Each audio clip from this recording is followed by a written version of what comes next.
Yeah, I'm just waiting for people to come into the chat and checking it. Messages from Order. He won't be on tonight, just for the record. So we're going to have a bit of a talk.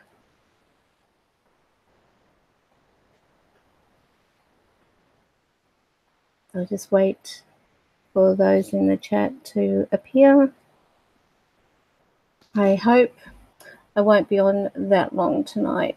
I'm feeling a little tired, to be honest. Busy day.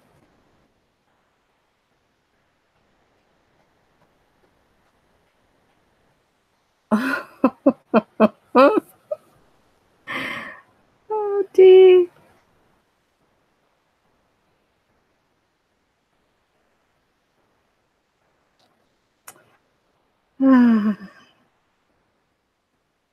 Just reading.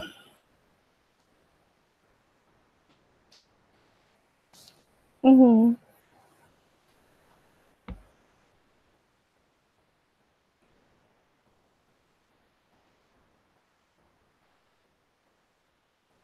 All right, so it's a very quiet night. I'm actually about 5 minutes early. Sorry. Oh, I don't want to know.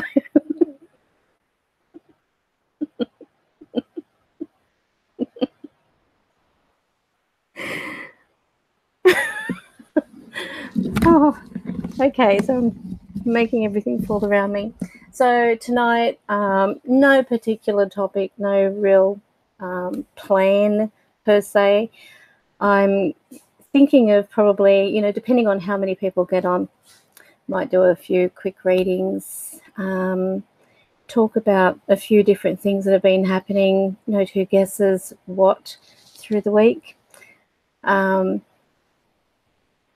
I hope you can hear me okay. I'll just check the audio because I'm wearing the lapel mics tonight. So hopefully you can hear me okay. Yeah. That's all right. As long as you can hear me and it's not echoing and carrying on. So I can see that we've got 4 watching. So hi to those who are watching. Thank you for joining, even if it's for, a very short time, because the time difference around the world is just crazy, isn't it? I thought also maybe if you're interested, I will do some of the, what have I done here? Oh, I've just moved it out. I'll do some of the ghost stories. That seems to be something that people tend to like, or talk about different things. No real plan, as I said, no real topic. So if you're watching at the moment, feel free to jump on chat, give me a hello, and I'll give you a shout out and give you a little bit of promotion to your channel. So as I said, Order won't be able to get on tonight.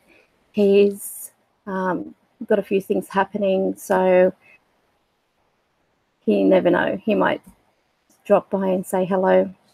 All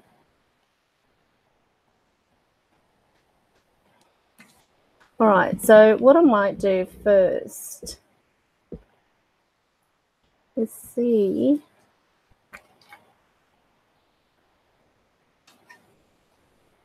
I'll have a look at something.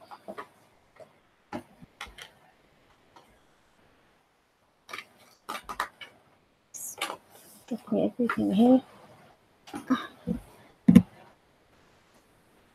So I hope everyone's had a good week. Looking forward to the weekend, having a lovely break. Tomorrow night, for those that do actually follow the private group, I'll be doing the private group probably about 7 or 8 p.m. tomorrow night. Oh, there you are. Yes. Oh, dear. Just don't tell people where you are at the moment. Order. Too much information. So it's been, obviously, people have seen probably the previous video that I put up based on my disgust of the particular channels out there that are, I mean, people that are just going out of their way to, you know,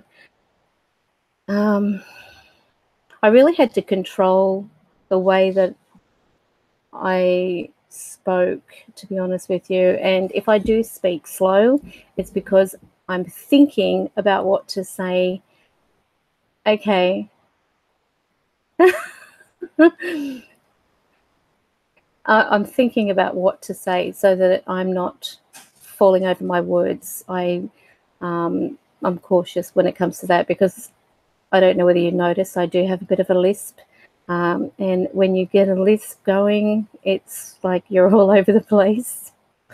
However, it was something that I felt was necessary. I probably wouldn't had under any other circumstances bothered to do anything like that, but it was just wrong. It really was wrong. And referring to Stephen Hawking, you know, his body is in a morgue. He wasn't even put in the ground, and within hours of the announcement of him being deceased, I've got my air conditioner on, and you get those little fine hairs that go in your face and everything.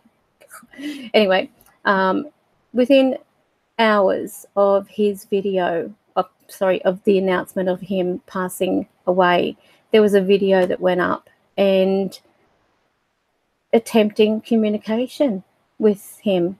And I thought, don't people think what, you know, how dangerous that can be to the soul that's beginning to cross over? I mean, you think about it, that soul has otherwise previously been contained in its safety of the body.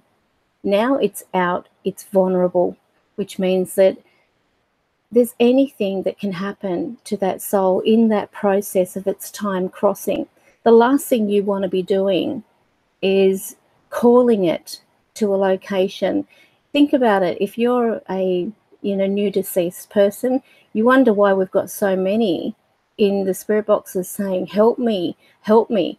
Who's to say that people haven't been holding them back? People haven't been, calling them either through spirit boxes or, just people going to mediums and everything, trying to get that person to come through. Now, as a medium anyway, I usually would say to a person, wait a couple of weeks at least, give it time. Give that person time to cross over. Usually what they do anyway is the first thing, the instinctive thing is they go and it does make you wonder. They instinctively would go and visit family just to say that one last goodbye. If their family are there, they can give them a hug. They can, then go through, onto the other side.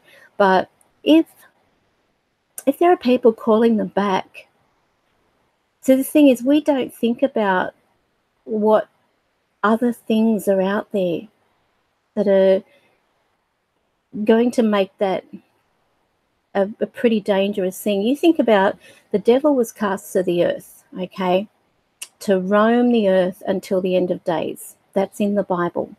And his mission is to deceive and to take as many people with him as possible. Now, any type of media, and I think I mentioned it once before, you think about, some of these things we watch. And I mean, I like a good horror movie. I'll say, yeah, I love a good horror movie. I love a good mystery, that type of thing. I think it's only normal. But when you think about how susceptible we can be. What better way for the devil to get to people? You know, you think about these videos where they're doing, you know, these seances, calling on to demons and stuff like that. We're watching that. Who's to say? And this is just, you know, think about it. Who's to say that we aren't unintentionally inviting something into our home through that screen? You know, you've seen the subliminal messages that, you know, are going up in movies. You've got, oh, God, I'm tired. Sorry. This is why I probably won't be on really long tonight. You've got the subliminal messages going up in movies. You've got all these.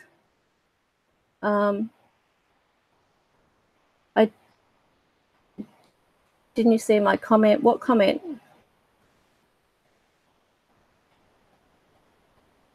Oh, hang on. Okay. Oh, sorry. I think I've got a lash in my eye. Don't you hate it? I thought it was like, sorry. I'm just having one of those, unless it's hair, because I've got fine hair. Just anyway. Think about how we may be inviting things into our lives. So if you think about the spirit, once it leaves the body, if it is in a position where people are calling it, you know, calling it, come through this spirit box, talk to us, especially the ones that have just passed away, they have a right to cross over without any holdback. No one should hold them back. Oh God, I'm going to turn this off.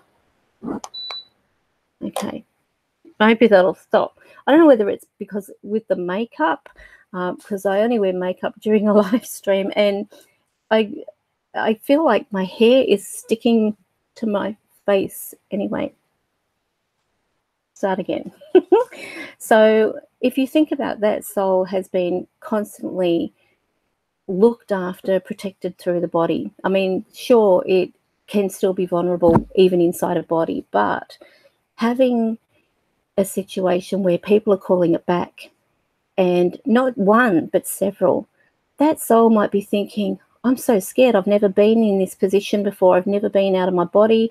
There are some that they don't know what they should be doing. I mean, they talk about going to the light, but then I've had spirits say, it's not like a white light. It's like a aurora borealis. So when you've got them saying this, how do you know? I mean, we can't physically see that light with our human eyes because we're not in spirit yet. I'm just going to have to go for a second because I think I've got an eyelash in my eye and it's irritating.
Oh, that's better. I did. I had the eyelash in my eye. Okay, now start again. All right, so when we have situations where we've got a soul, and I'm trying to think of where I'm going with this, but you think about a person calling us a soul who has just left its body, the safety of its body. It's out there, it's vulnerable, it's in a position where it can be having almost anything lure it. And you know how charming some devils can be, like we've all had them. They'll pretend to sound like a child, they'll pretend to be really kind, and then all of a sudden, that's like bang, you don't know what you're in for. And I was very upset with Paranormal X and Proving Demons, especially given the fact that in the past, more so with Paranormal X, because, well, I don't think there's any real comparison here, but him who says he's a medium should know better, because, and look, I'm not saying he's a bad person.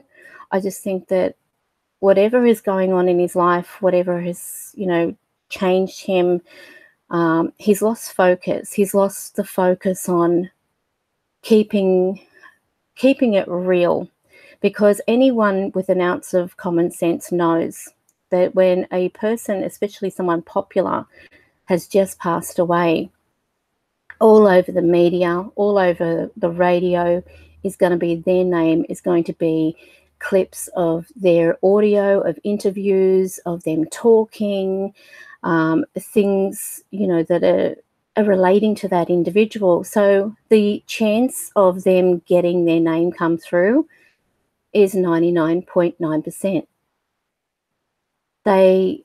You can't say that, oh my God, I've made contact with this person, especially given the time lapse is very close within the time of announcement. Now, even here, there was all over the place.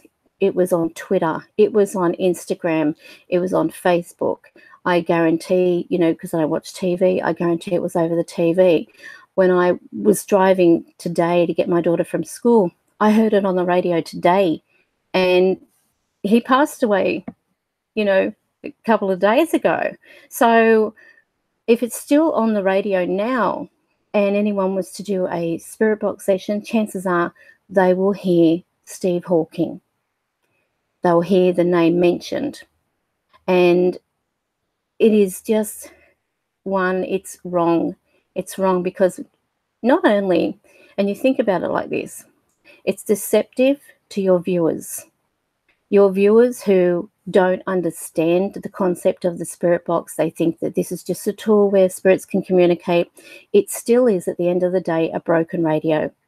And when that happens, when you've got a broken radio, you can have the pareidolia effect. I mean, we have to look past all this. It would be lovely to have your hand on your heart and say, all this is absolute truth. All of it. Every single word that comes through these spirit boxes is spirit. Nothing else. No news, no radio interference, nothing. It is purely spirit. It would be beautiful to say that, but we can't. We would be lying if we were to say that to anybody. And that's why I say, don't just listen to the words that come out. Listen to the undertones. Think of a staircase, and at the top of the staircase, you're going to hear things really clear, really audible. And then at the bottom of the staircase, not so clear. But when you play it back, especially if you're recording, you're going to then hear those little bits. I'll just give a quick shout out. Oh, Phasma, Zombie, Paranormal, thank you. Oh, bless you. I think it's all just common sense, Steve. It's not anything that I would say as a teacher. But thank you so much. Liz Hall, thank you for being on. You may see a little thing next to your name tonight. Little surprise there. Caroline, thank you for being on. Order, hope you're off the loo. Who else have we got on here?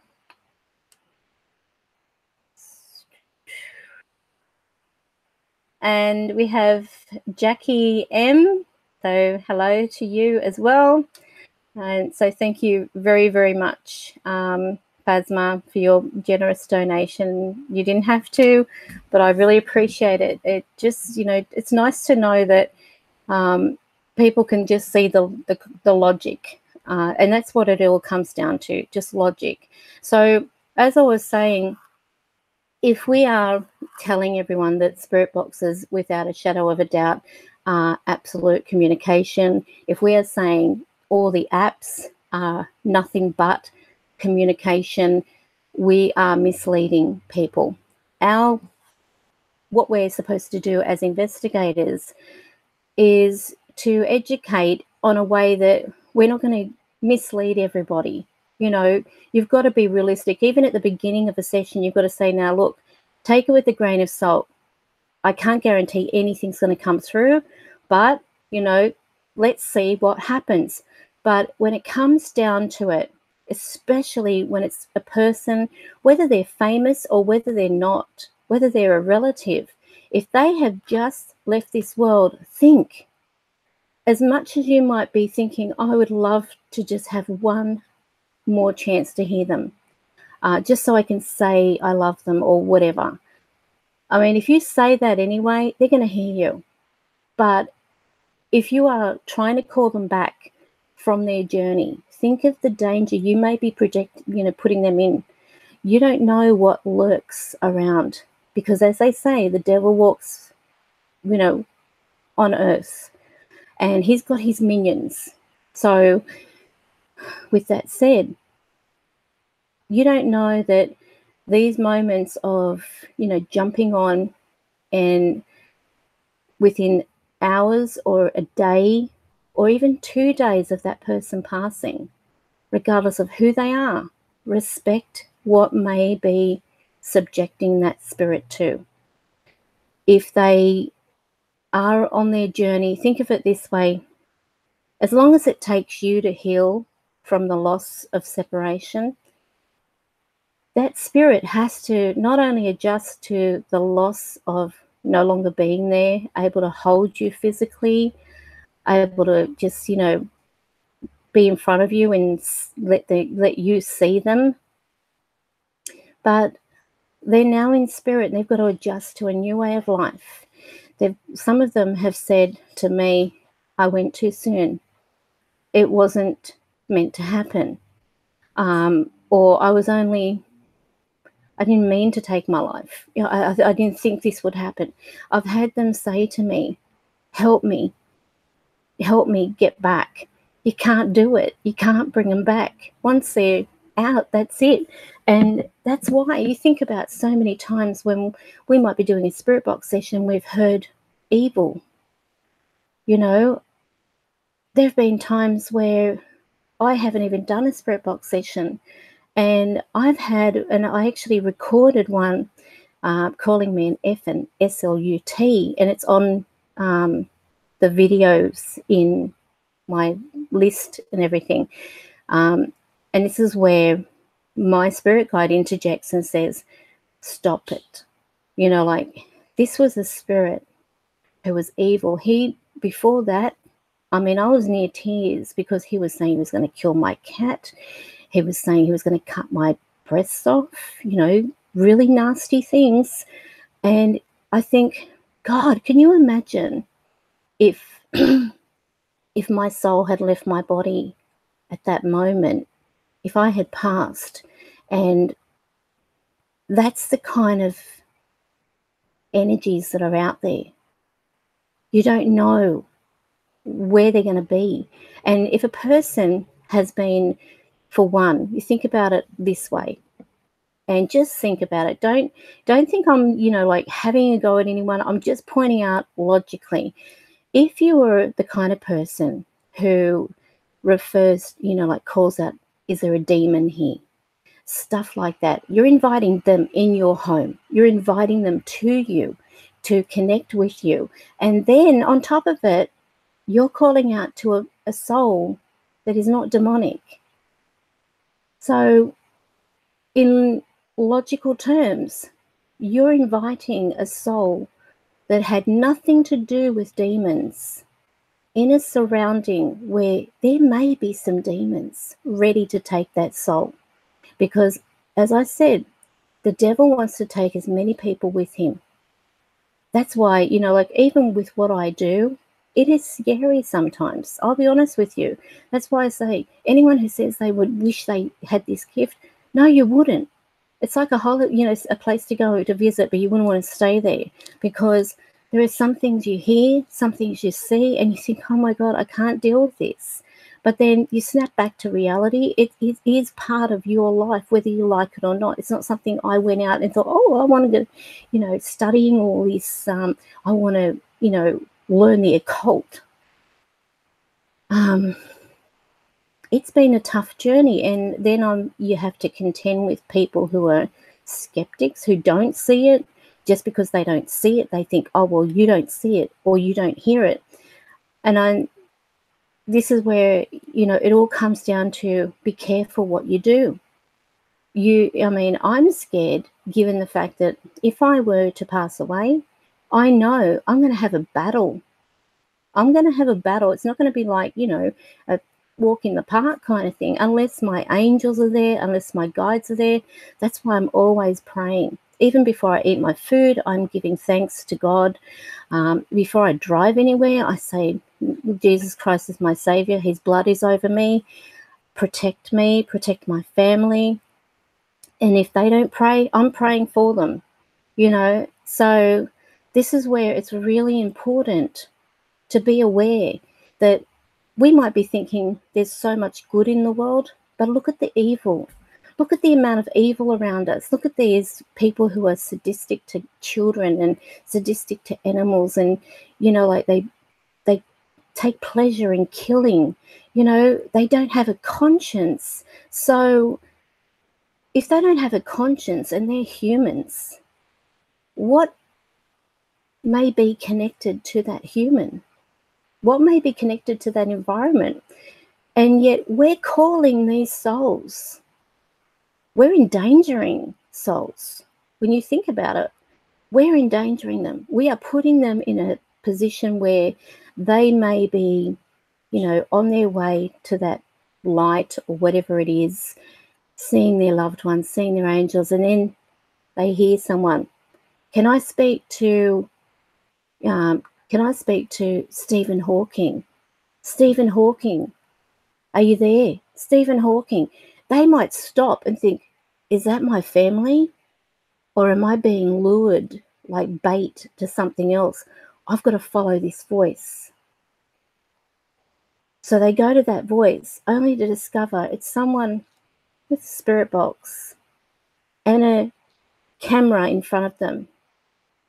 And they hear something and they're like, oh my God.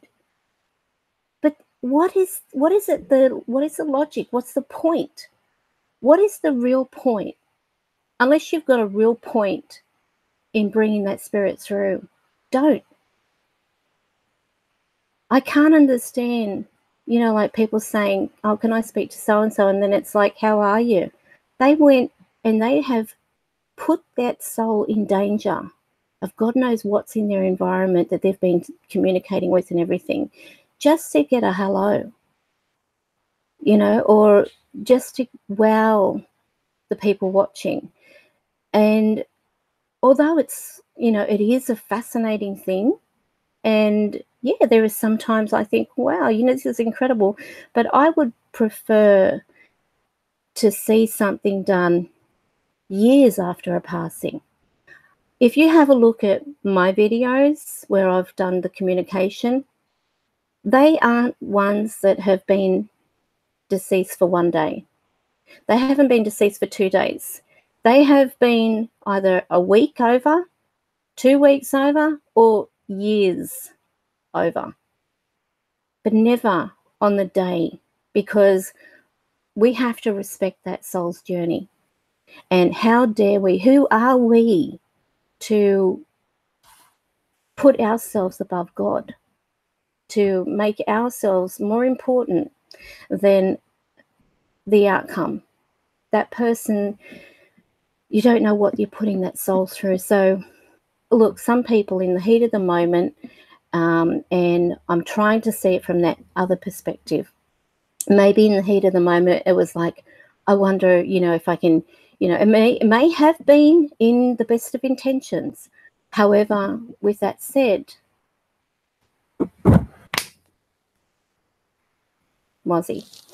however, with that said, those best intentions may have turned out to be the worst.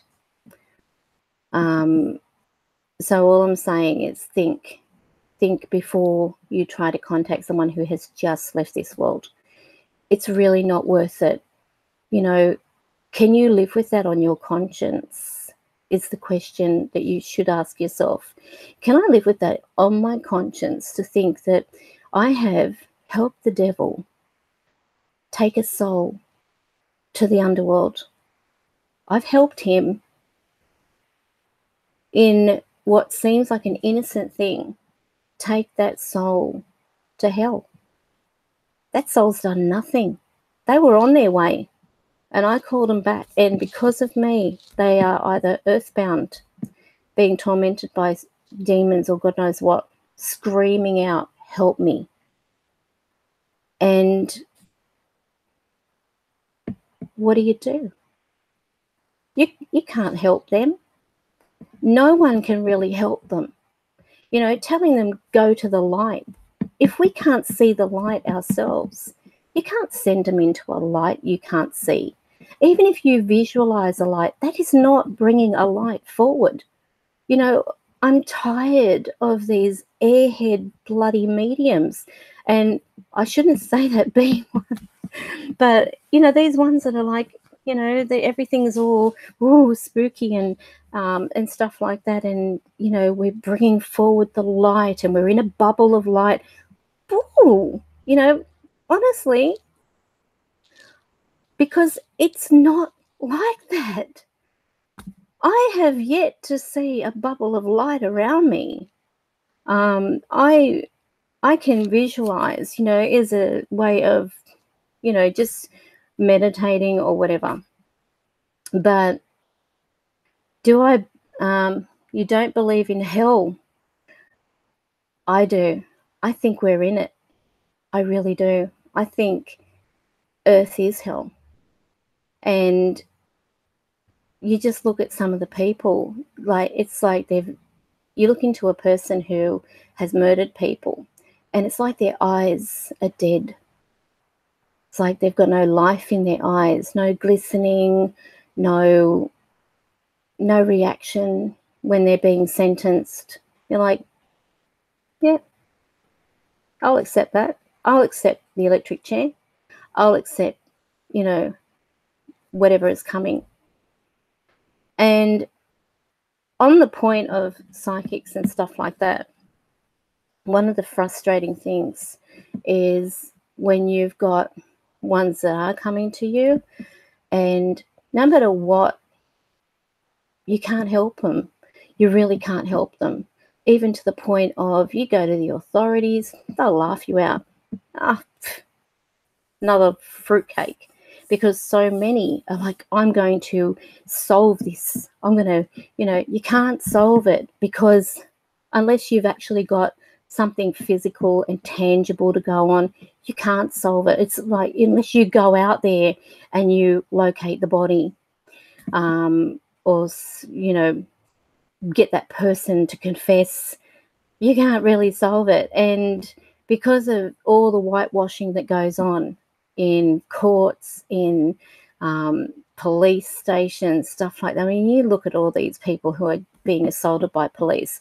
Some of these police, you put a uniform on them and they think they're God. They go out there, they victimize people, they're, racist. There are some very racist people in the police force. And yet there are also some really good police. I believe that a lot of them going there with a good intent. But I guess it's like a docs worker, you know, a welfare officer or whatever you want to call them. They might go out there thinking good intentions, but then it's, you know, they've got to crunch those numbers. And the numbers in that case happen to be children. So when you think about once the devil takes a grasp and they're whispering all these things in a person's ear, you know, go on, that won't hurt. You know, it's like you think about we're around a lot of negativity in this world. You walk outside, you can have people road rage you, you can have people stealing from you, even your neighbor will steal from you. So all these things going on in our world at the moment, right now. You know, I had my daughter once say to me she would never bring a child into this world. And it's sad, but I understand. You know, as I'm thinking, God, I'm never going to be a grandmother. All my friends are grandmothers and great-grandmothers. I'm still waiting.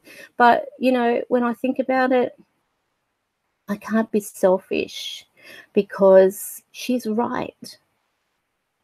This is not a world for little babies. They're precious.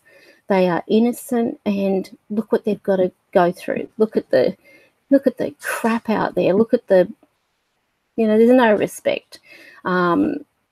It's so sad when you think about what we put up with. And, you know, the old saying too is many people will sit back, they'll sit on their hands, they won't do anything. And I once read this thing, and it was, excuse me, I don't know what's happening. My eyelashes, I don't have fake eyelashes on, but you know, when you like, I don't know whether it's because I don't know what you do, eyelashes falling out, getting old. At least they're not grey yet. I had a few grey eyebrow hairs. I'm like, very, very shiny. Anyway, so going back to, I'm just making sure I've got, I heard something around me. Anyway, so I'm just reading some of the messages here in chat as well. I believe in God and believe evil will be punished. We hope so. I do. I have a very strong belief in God. But as I was saying, you know, morals and ethics these days, as I was mentioning, there was this thing that I read once, and it had, what was it? Something about, it started off, I think, with the Jews. They,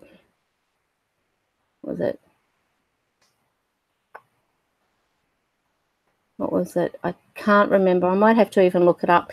But it was along the lines of, they called out for help and I did nothing. Then so-and-so called out for help and I did nothing.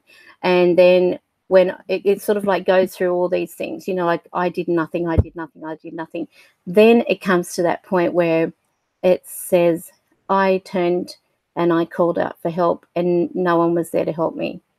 And little things like that, you know, you think about how much do we really help our fellow men? How much do we do for the universe? You know, we're all about ourselves. Everything is about now. Everything is about, you know, having what we want, being the instant gratification. I was looking at this thing the other day about make your first million or something. And I was watching the videos and I don't know, I think just out of curiosity, watching these things, I'm thinking, you know, this is all about the, you know, the power of this positive thinking and everything. When you think about it, it's all about positive thinking. What we put out, we attract. What we say, we attract. It's like a group of mothers coming together at a school saying, has your child got the chicken pox yet? and they'll say, oh, not yet, no, not yet. And what happens? Their child gets the chicken pox. They're not surprised. It's going around. And that's because they've invited it. You might say, oh, come on, Karen. If they've got chicken pox around the school and other people are saying, if you have your kids got them, chances are they're going to get them, blah, blah, blah. But my children don't get sick because I don't go thinking about they've got this, or they can have this, or they can have that. So there's got to be something in it. And I think when I was talking last time to everybody about the Wisdom of Florence Scovel Shin book, about how I decided to put it to test and go out of my way and have that grandfather clock, which I really didn't want. And because I really didn't want it, but I was affirming, I give thanks. And I would just like sit up in bed. I look like the, exorcist, sit up in bed, and I would say, I give thanks for the grandfather clock, which is mine by divine right. I cannot lose it because it's, it's designed for me, blah, blah, blah. Whatever the words were, I said them religiously upon going to sleep, upon waking up. And then it happened. When we got our house, and in the granny flat at the back, the real estate guy opens the door and says that, people said you could have anything you want in here. If you don't want it, just throw it out. There was this grandfather clock. And when I got close to it, it was fake. It had the screwed-in pendulum. It was battery operated. It had the contact, what looked like wood contact on that chipwood stuff. Even the glass wasn't glass, it was perspex, clear perspex. So I said to my husband, imagine if I really wanted one. Imagine, if I was, because I really didn't want it, but I wanted to test the theory, it really did work. So after that, it was like, when I go looking for car spaces, guides be with me. I give thanks that I cannot lose this car space, which is mine by divine right, and I get the car space. Happened today. I was going to Woolworths, pulled up, I decided I'm going to stay outside this door of Woolworths. Someone's going to come out within a second and they're going to move their car. And I just kept visualizing it and saying it. This person's ready to leave they're leaving Woolworths now. They're coming out, they're packing their stuff in the car, they're going, that's my spot. Believe it or not, my daughter's sitting in the car. She's saying, why don't you just park over, down there or whatever? No, they're going to, someone's going to come out. And she said, oh, Mum. And sure enough, this guy comes out, puts his stuff in the back of the car, shuts the boot, gets in his car. And I said, are you going? He goes, yep. He drove off. I went, perfect, right at the door. So what have we got here? Order saved my life one night, and he doesn't even know it. Watched a video of and couldn't stop laughing. Then I knew I'm not the only one with a gift. Many others like me keep fighting. Laughter is the best medicine. I have moments, and I'm not ashamed to admit it, I have moments where I get really moody. I don't know why, whether it's because I get, just woman germs. I don't know what it is. We all have our moments. I'm not perfect. I am probably the moodiest person you could find, especially when I'm tired. I get tired, but I've got to that point in my life where,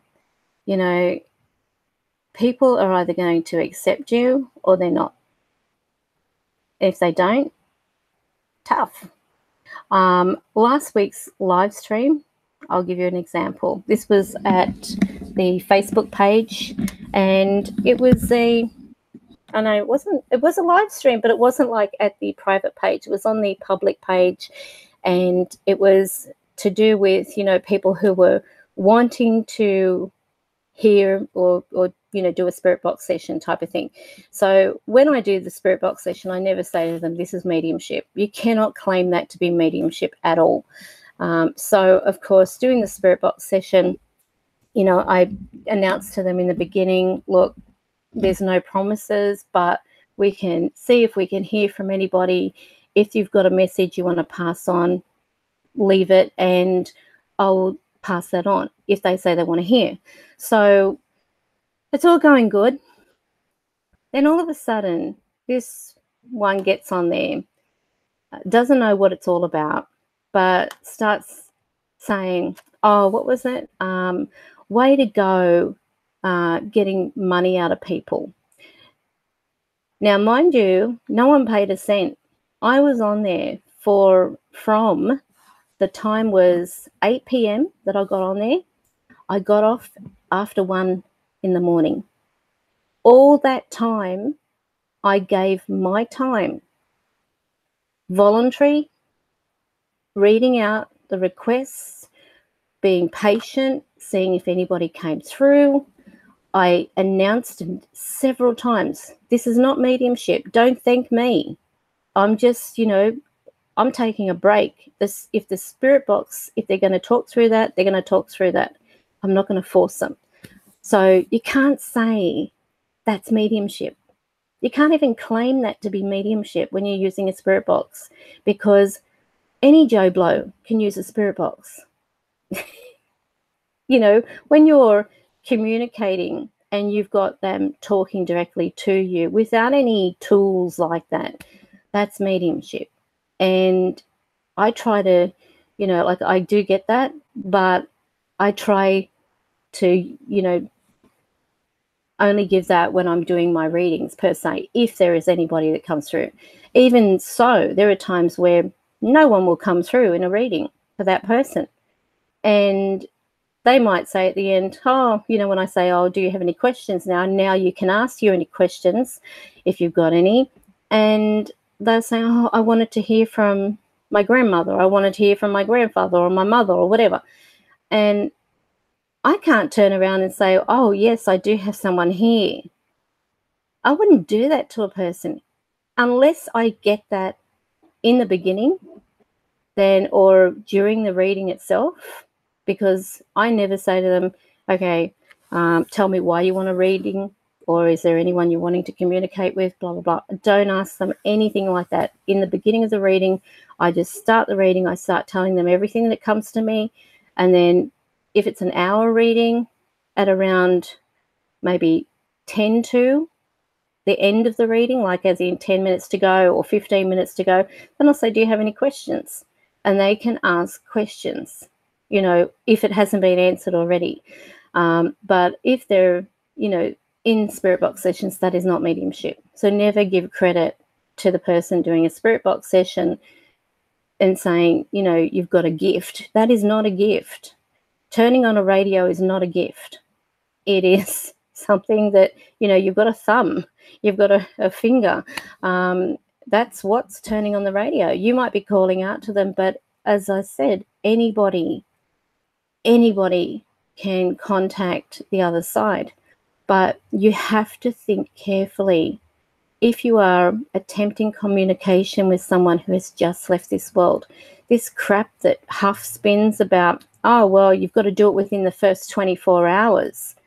Has he stopped? He was going on at one point saying he was having his chest torn apart by demons and he was scared for his life and stuff like that. And yet he's in a physical form. He's got the security of his body protecting his spirit. So what is he thinking when he's calling these people who've just died? Does anything go through that mind? Does anything go through anybody's mind who tries to communicate with a spirit who has just passed, or a person who's just passed, to communicate with that spirit of that person? If you believe in, that there is demons out there and stuff like that, which there are, you can't see them. They're not going to show themselves to you.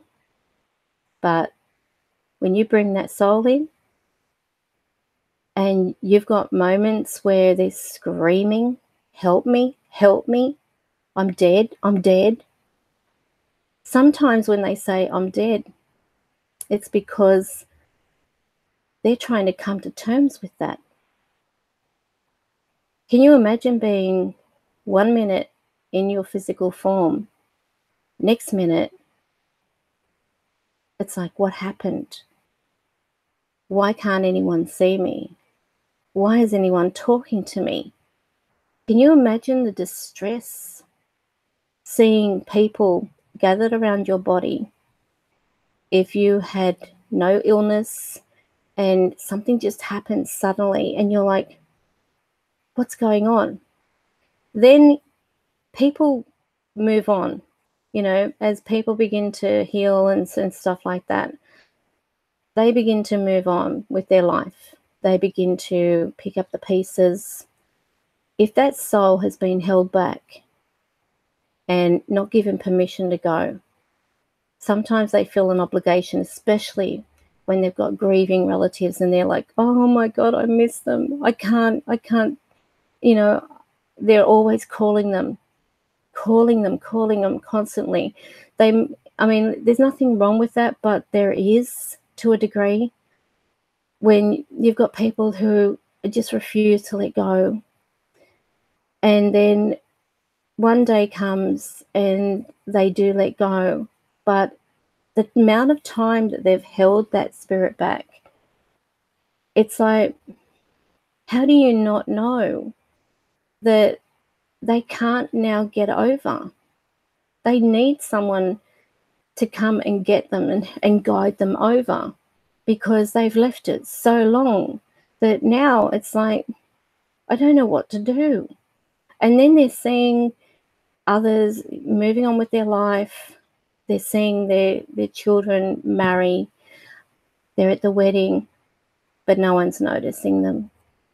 Then they've got ones that, you know, within a year or so of their passing, that devoted husband or wife suddenly is marrying somebody else, sometimes their best friend. And even though that person has a right to move on with their life, if they have held back that soul still feels. They still have emotion. There are ones that they understand, and they would, you know, I've seldom come across ones that are like, I don't want them marrying.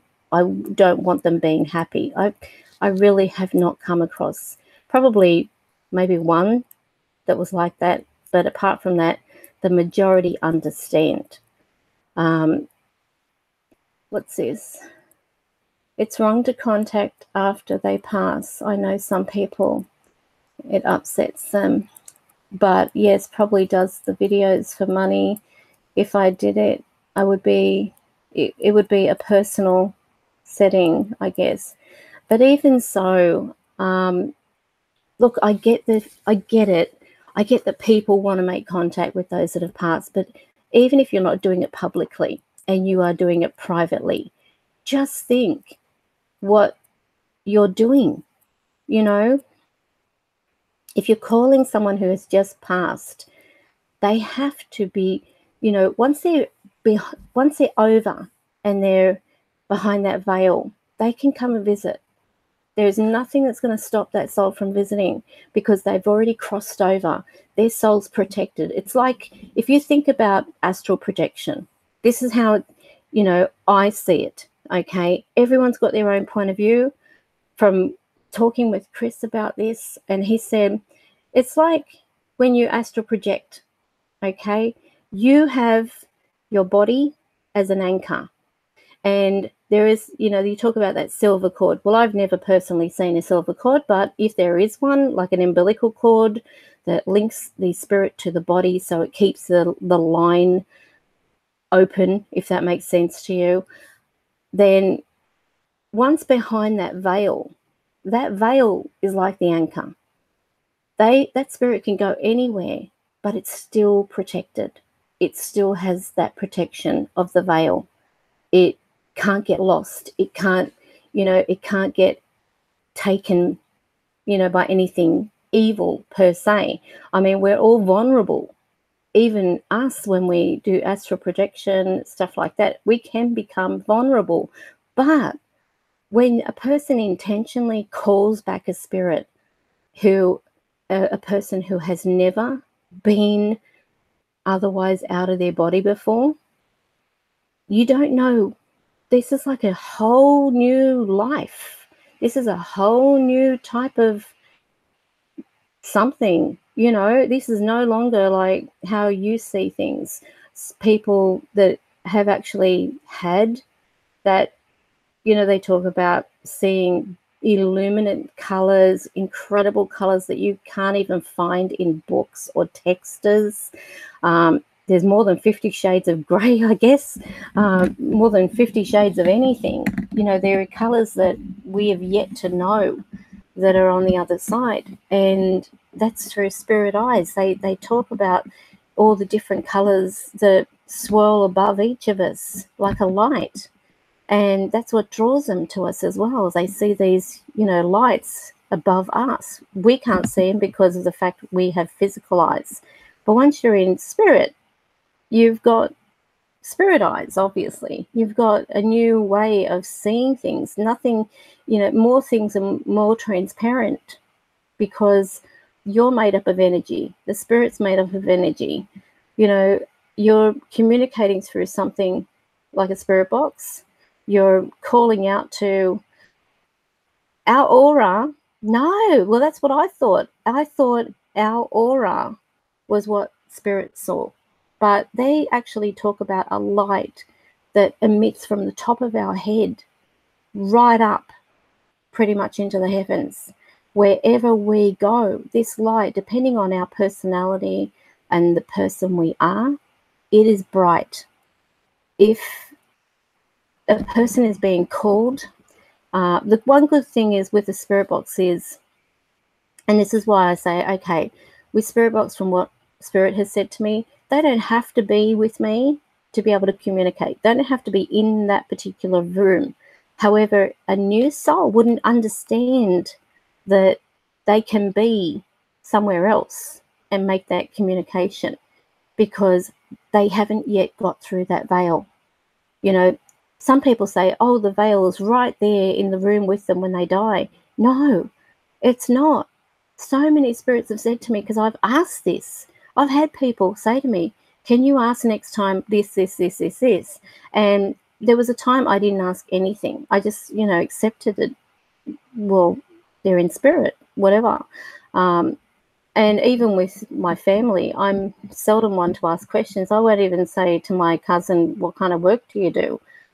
Because unless they volunteer the information, I'm not going to ask them.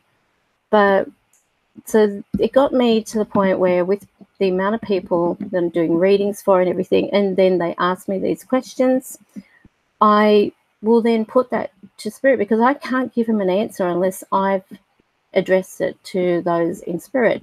And they've said to me, no, well, that, because I said, is the veil in the same room as you? Like when you left this world, did you just walk through and go straight into the veil? And they said, no, we've had to go with our angel. So sometimes they've got an angel there. Many people say they see a man, before they actually leave their body. They see them standing at the doorway. They see them, watching them for a few days before they go. Some people have actually, see you later, order. Some people have actually said that their relatives who are dying have said, who's that man over there? Or who's that lady? And they can't see him, but they're seeing this person with their spirit eyes. They're seeing that particular, guide, if you will. So that is where they need that person or that spirit to take them onto their journey. But if they feel any type of fear as they're journeying and they hear someone calling them, they might think, hang on, I shouldn't be going with you.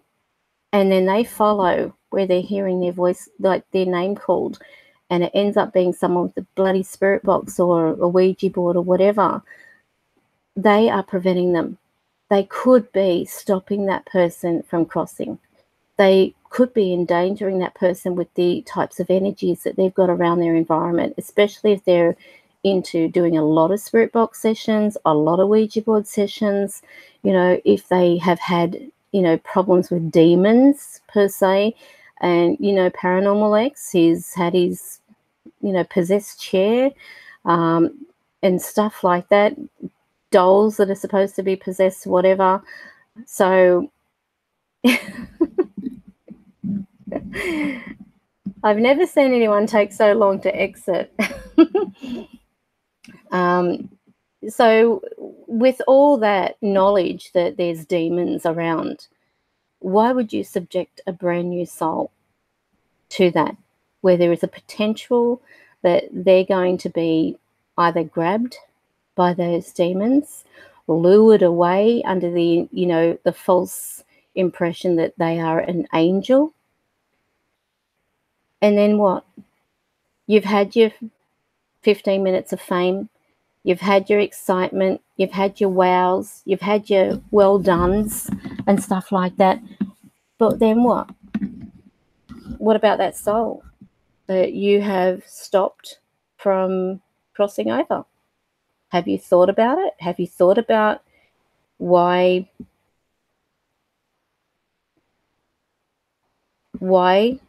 that person may be in danger? No. The fact is, no, they haven't thought about it. And like I said in that previous video, if they really respected that person and they wanted to, tell them how much they inspired them and how much they loved their work and so on, they could have made a tribute video and it would have got just as much attention. Even if they went live and said, I want to say thank you and I want to give my condolences to the family, that what a wonderful, beautiful being he was, the incredible mind that he had, the teachings that he gave us, the way that he opened our eyes to many things that otherwise wouldn't have been any wiser. You think, well, maybe that would have been probably better, instead of trying to, hey, I've got a spirit box, I'm going to call him. You can't. You just, please don't do it. Just think what you might be getting them into. Give it some time. Give them time to be on the other side safe before you try that communication, because at least once they're behind the veil, they're out of that danger zone. They are out of that, where any demon can cross. Because once you're with God, once you're on that other side, in the arms of angels, as they say, you are not in a vulnerable position of having anything dark and negative take you. So think about that. So that's how I look at it. I think that if more people did that, the paranormal community would gain more respect, because, what's this? Photos of deceased were against Aboriginal culture too, but times have changed now. Interesting, Lulu. It's amazing when you think about, there's been a lot of things that have changed over time. I don't know whether it's because, they're trying to be more traditional, like as in, changing with the times, more hip, it's more accepting. But you think about, the way that we look at the Bible, a lot of things in the Bible are making sense in a roundabout way. But then I also say, the Bible's been rewritten that many times. How do we know what the original text is? Some people say the Quran is the true Bible. Some people say, that we have the true Bible. Some say the Jews have the true Bible. You know, there's so many different Bibles out there, but it's just, you know, it's a common sense thing. I just think it just takes a moment to think, okay, I might call this person, but better I wait. Just think of them being on their journey. You wouldn't. So if you try and use this kind of logic, say a person's got on a train and that train is journeying to its destination. They're in the security of the train. They've got company with them. You know, they're having that change. It's going from one place to another. And then you decide to ring them. But whilst they're on the train, they've got a bad reception. So they think, okay, the next stop I'll get off and I'll catch the next train back, because the communication isn't as strong, because they haven't got to their destination where they've got a secure line. So if you think of it like that, would you do that to a person here? Would you make them get to the point where they've got to get off at the next station when they're halfway across the country to come all the way back because you want to hear from them one last time?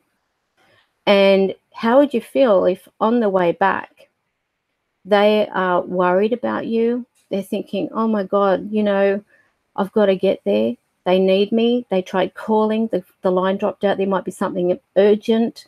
And then they get there, but on their way, they're involved in an accident, or they get mugged, or, you know, all these evil things happen along the way trying to get back to you. But all you wanted to do was just wish them a happy journey. The intent may have been a good intent, but if you try and use that kind of concept or think of it from that perspective, okay, if this person's journeying, let them get to their destination. Let them get a secure line of communication.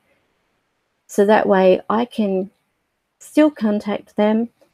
It won't be like lines dropping out or anything like that. I'm not endangering them. I'm not getting them to come back to me, so that it's just to say, well, look, all I wanted to say was good luck, you know, and I'll speak to you when you're on the other side. But no, people don't think. And that's why I wrote ego versus respect. They are two very different things. When you respect someone, you respect them the right to get to their destination.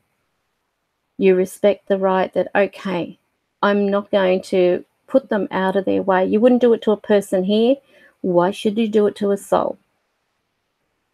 So that's, you know, how I look at that logic. Let them cross over. Let them be safe and at home, because that's where they're going. It's just a change of address. And once they get there, then they'll be able to contact anybody, but they have to be there. And some people think, oh, well, you know, as soon as you leave your body, you're straight there in heaven. My father, he didn't go straight to heaven. He was visiting the family. He came and visited me that day after he passed away. He stood by my bed and he said, I want to give you a hug. And the thing was, I had my eyes shut. I was thinking of him. I thought at that point I was dreaming, to be honest with you, because I had hardly any sleep. And I thought, you know, when you have those little light naps where you quickly doze off and then you're awake again, I knew he was coming. I knew that, but I didn't call him. I did not call him. I just went, and because I knew that he was going to come and visit me, because we had never met face to face, we had only communicated over the phone. And when he was passing, they let me talk to him. He couldn't reply because his voice had gone. He had stopped talking. And I said, I love you, Dad, and I'm sorry that I couldn't make it. And I really couldn't, because the amount of stuffing about with my passport and everything that went on was just phenomenal. It was like I was being held back. God let me find him. And we made headlines because it was a miracle. It really was a miracle. But then to have this, you know, and then you think, okay, I've got to prepare my home. So I began cleaning, and cleaning was therapeutic for me, because it was like, I'm getting prepared that my dad any minute, or, you know, within the next few days, is going to be here. So I want him to walk in and see a nice home, as I would if he were coming over to stay or what have you. So I prepared my home, and I was lying in bed, and it was in the wee hours of the morning. It was dark. I know that. Then all of a sudden, this brilliant light, it just was like someone held a torch in front of my eyelids that was shut. And I heard his voice. I want to give you a hug. And I just lifted my arms up and I said, I want to hug you too, Dad. And it was like, oh my God, he's here. As soon as I opened my eyes, the room was dark again. He'd gone. But that's how they come and they visit you. They do visit you. And it was a really beautiful visitation. The only first visitation at that point that I had with my father, my natural father, we never had that when he was alive. We never had that where I could hold him, and that's all he wanted. So he came, he visited, and then when he crossed through the veil, and that's like with many people, once that soul is on the other side of the veil, you don't necessarily feel them. You think they're not around, but they're around. The thing is, between you and them now is the veil. So some people say to me, I used to feel my mother around me a lot, and now I don't feel her. Has she gone? Has she left me? No, they don't leave you. They still can visit, but now, because that veil is complete and they are through the side of the veil, they can watch over you. They can talk to you. The veil is like, I wouldn't say it's like plasma or anything like that. I mean, I've never seen the veil per se with my own physical eyes, but I can only go from what they describe it like. And I mean, everyone's got their own interpretation from what I have found with spirit. You know, like Chris said, it's not like a curtain, because I thought at first it was like a curtain. And then he laughed and he said, well, it's not like, you know, walking through a tent door, where it's sort of like is one of those ones where it sort of like seals up kind of thing. And I said, is it like, you know, when in the movies where you walk through and it's all light and everything and then it shuts behind you, it's just like light? He laughed and he said, Karen, you got a good imagination. So I said, well, I don't know. Tell me what it's like. And he said, it's just energy. He said, you feel it. You can feel it. And I thought, well, okay, you can feel it. So is it like curtain? Is it like a blind? Is it like fly screen? Is it like the ectoplasm? He said, no, it's like nothing like that. Nothing like what you've described. He said, it's not lights. He said, it's not, you know, like you've got something that you're feeling kind of thing. He said, you feel it, but it's an energy. It's not like you're able to grab it and move it about kind of thing. He said, it's just an energy. He said, but it's safe. You know, it's safe. So that's how he described it. And then I laughed and I said, oh, so you're like the boy in the bubble. Because I'm thinking it's because he said it's all around you kind of thing. I said, so you're like in a bubble.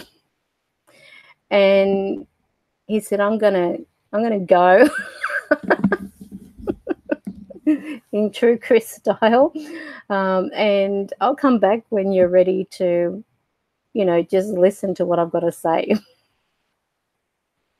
So, I don't know. I was just trying to understand what he was talking about.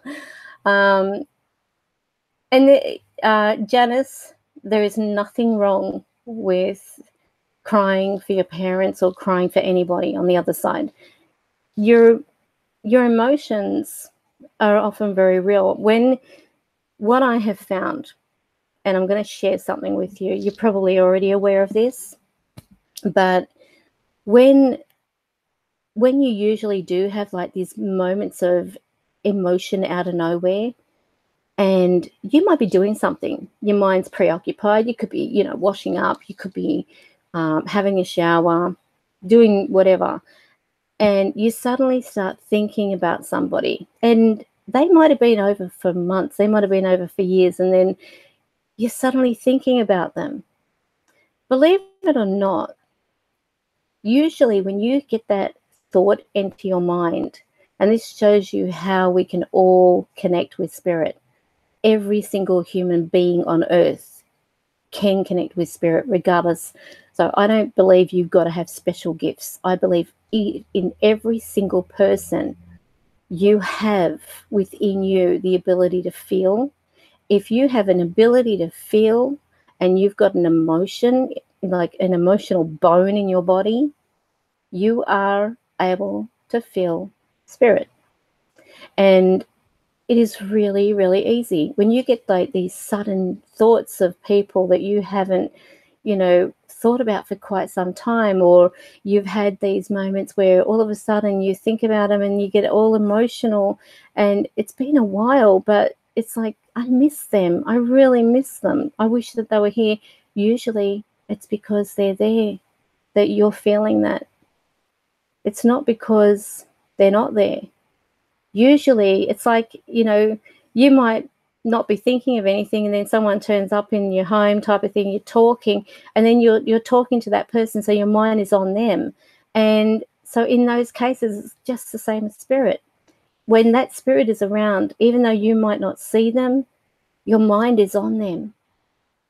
So because we're all spirit, we're all linked.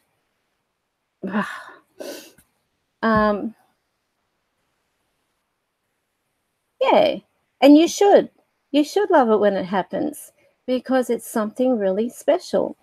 And when there is that kind of energy around you and you've got people close to you, sometimes you might feel like what feels like a poke in the side. You might feel like someone touch you. You might feel like someone's sitting on the end of your bed. You'll feel the bed move. You'll feel it shake. It is an obvious thing, you know, it's something that you can't deny.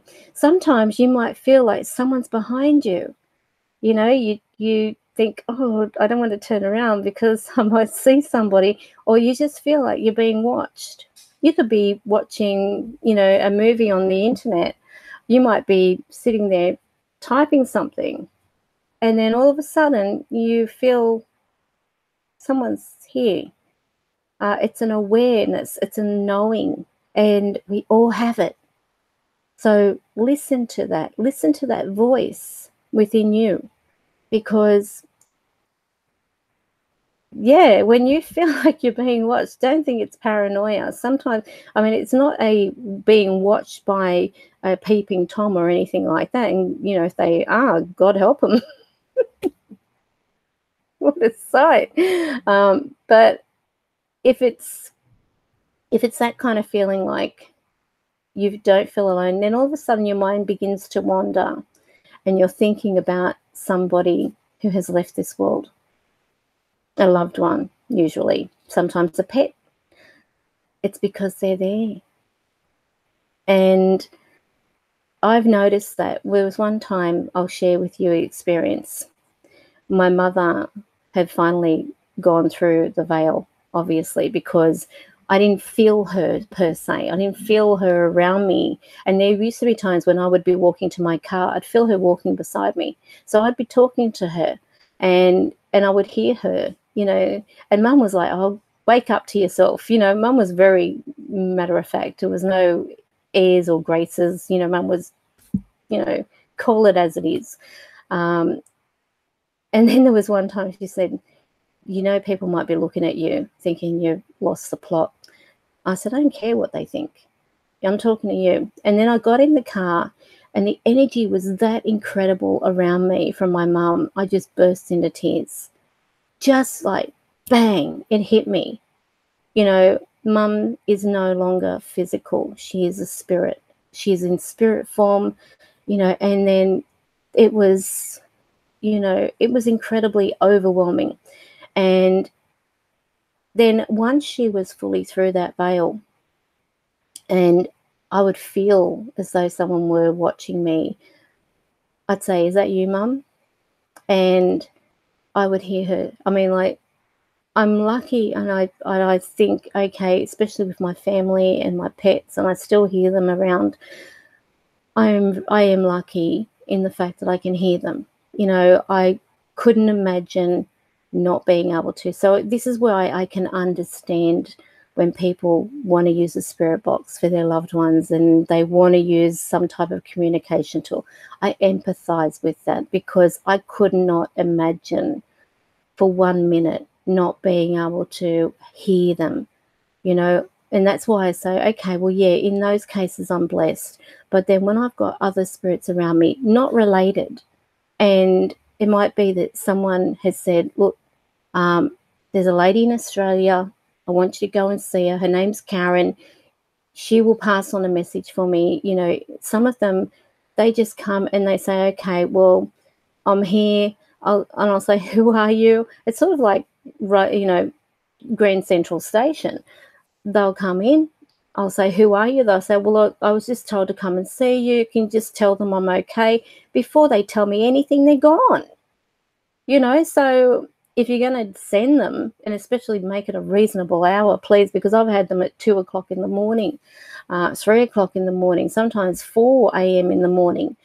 And so, of course, I've got nothing to go on. So if you tell them to come and see me, tell them to tell me who they are.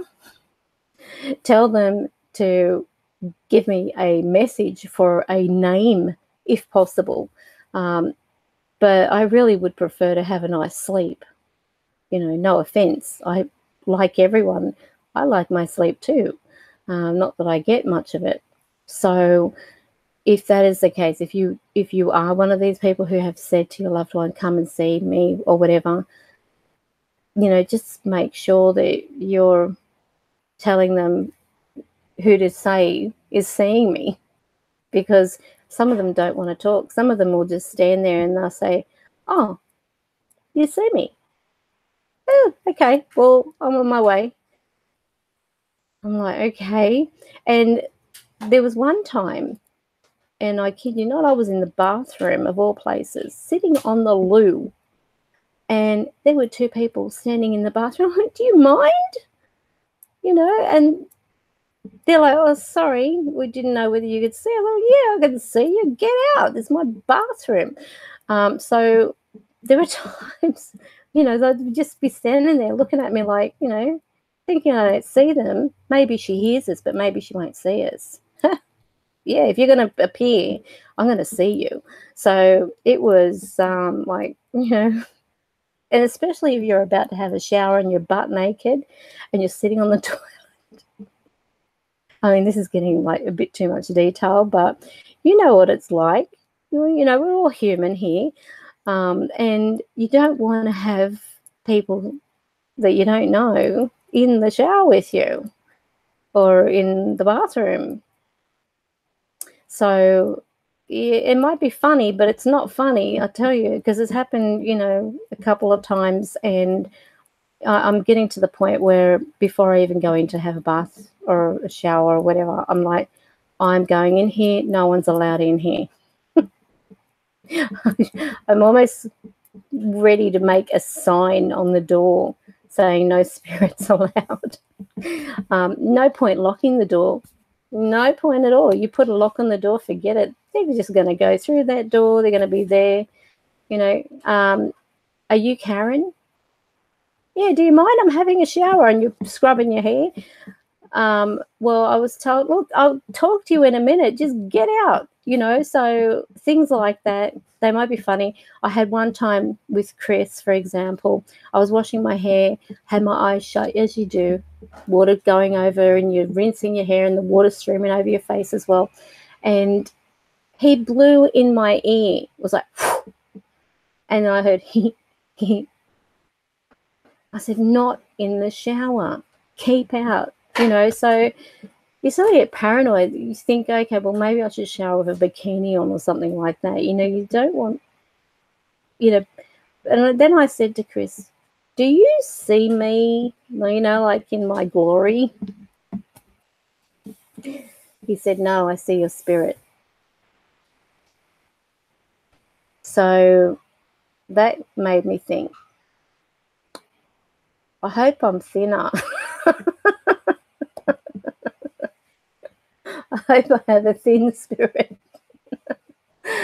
So, yeah, this this shell is cushioning for my spirit. That's how I look at it.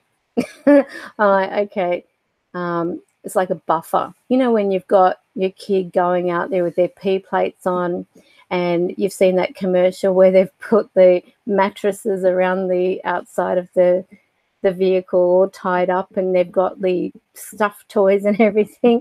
Well, this is what my body is for my spirit, a buffer zone. So that, you know, if I bump into something, it's not going to get hurt. That's my excuse, and I'm sticking to it. So this is where, I mean, going back seriously with spirit, they are around us. You can communicate with them, but once they're over that veil, you may not feel them unless they make themselves apparent. So this is where, once you don't feel your loved one around you, or you don't have that feeling of, you know, out of the blue, you're getting emotional, because what you're picking up a lot on too is their emotion. You know, they might be saying, I love you, Janice, I miss you, honey, you know, I'm here, I'm just letting you know I'm here. And then all of a sudden you get, and they will probably think, she heard me. But what you're connecting with is their feelings, their emotions. You think about emotions in general. All it takes is someone to see someone cry, and you can start crying. Think about movies. We are all emotional human beings. Some of us more than others. Some of us can, you know, suck it up and not show any type of emotion, but there's emotion there. So you think about how we are. We can pick up energy. We all play a refrigerator, and you'll feel the coolness come off that fridge, right? You might even just sort of like put your hand near, like open up the door of the fridge. You'll feel all the cold, but you're not physically touching it. Do you know what I mean? Like, it's an energy that you're feeling emitting off things. So then you've got, say, hot water. You can see the steam rising. Your mind tells you that if you were to put your finger in that, you're going to get burnt. So you don't put your finger in it. And if you do, you're stupid. But, you know, if you do, basically you're feeling what it's giving off. And because everything is made up of energy, we're made up of energy, everything around us is made up of energy. You can melt metal. Metal is an energy. It is formed as a solid energy, but it can break down. It only takes a bit of heat, and you can transform that into anything.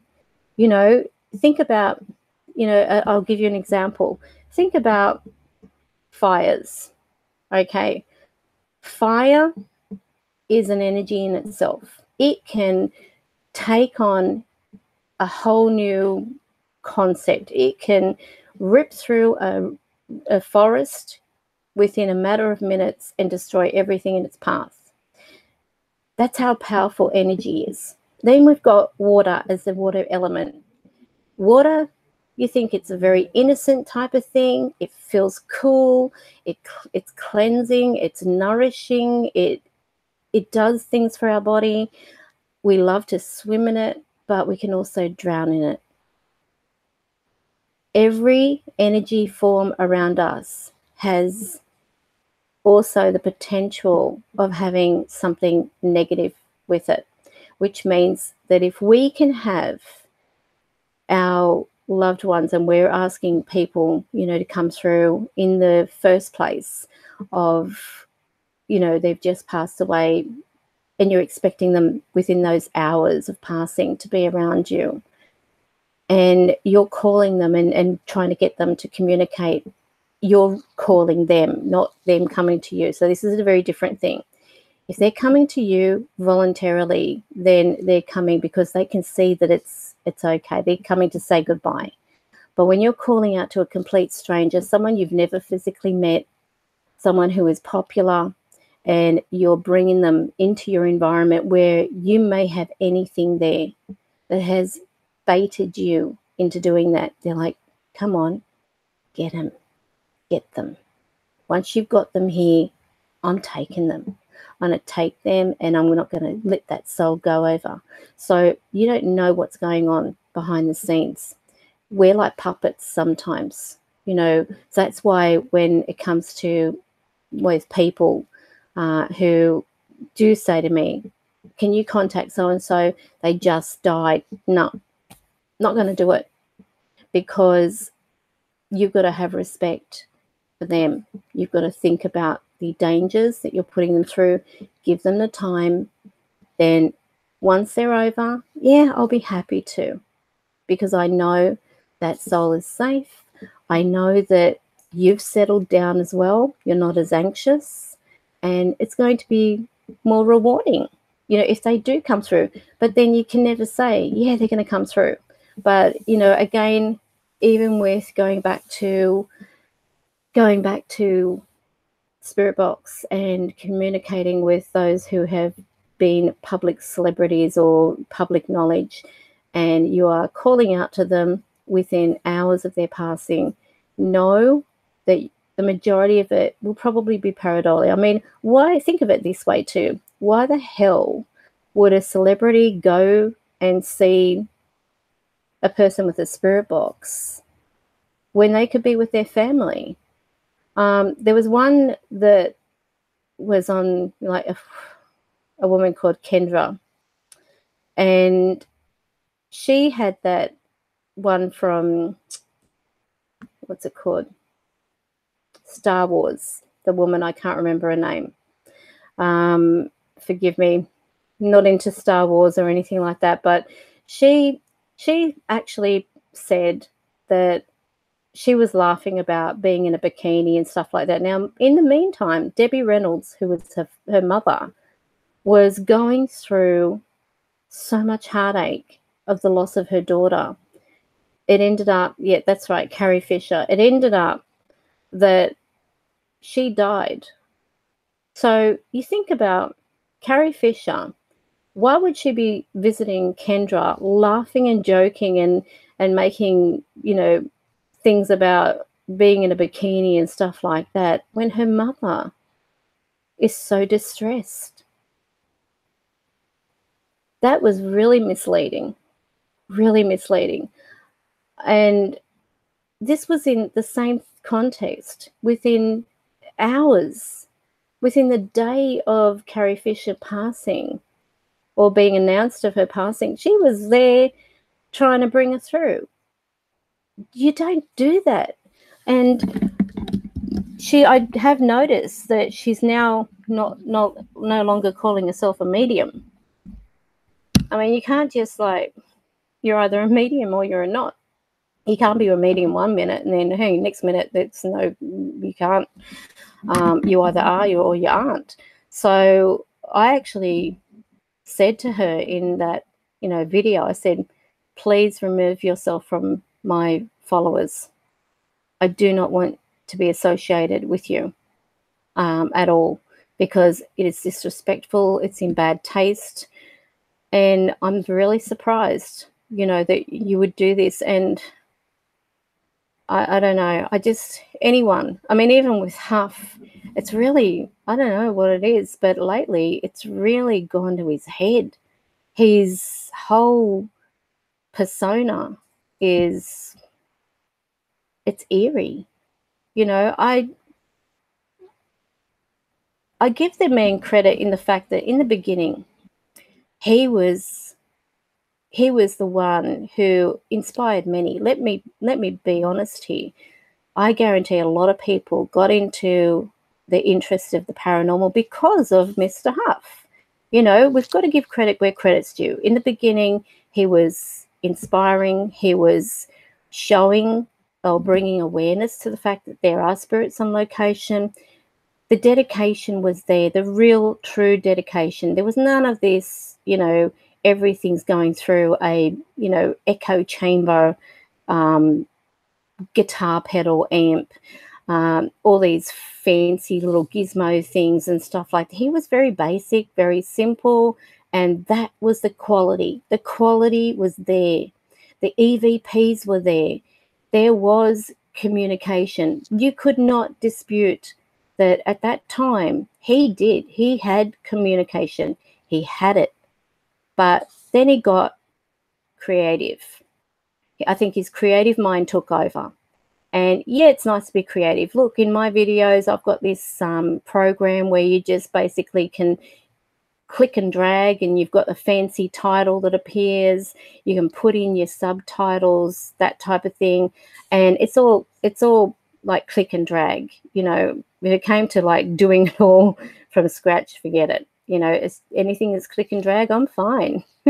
But anything from there, it's, you know, it's just too much. But, you know, you click and drag your music in, nice. You've got a transition that you can add, which, you know, moves it smoothly. It looks presentable, but it doesn't look airbrushed, if you want to put it like that. The video does not look to the point where it's exploiting or showing disrespect. Now, when I do my live streams and I'm doing my spirit box sessions, the same as many out there, you see the turning on of the actual spirit box, the announcing, and you might have that actual video there, but then you've got the highlights of that video in a condensed version. So when I look at that, you know, at least the people can see, okay, they're not having to sit through the whole thing. They're seeing the condensed version. These are the highlights. These are the intelligent replies that came through, blah, blah, blah. But with Huff, everything is the condensed version that you see. You have the jump cuts. You have the, you know, you don't see him turn on the box. You don't see him turn on the app physically. You just see that guitar amp, which is all decorated. You see him in the dark. Or you don't even see him sometimes in the dark. You'll see just the camera on the thing, but there's no seeing it from beginning to end. It is all snippets. It's all highlighted.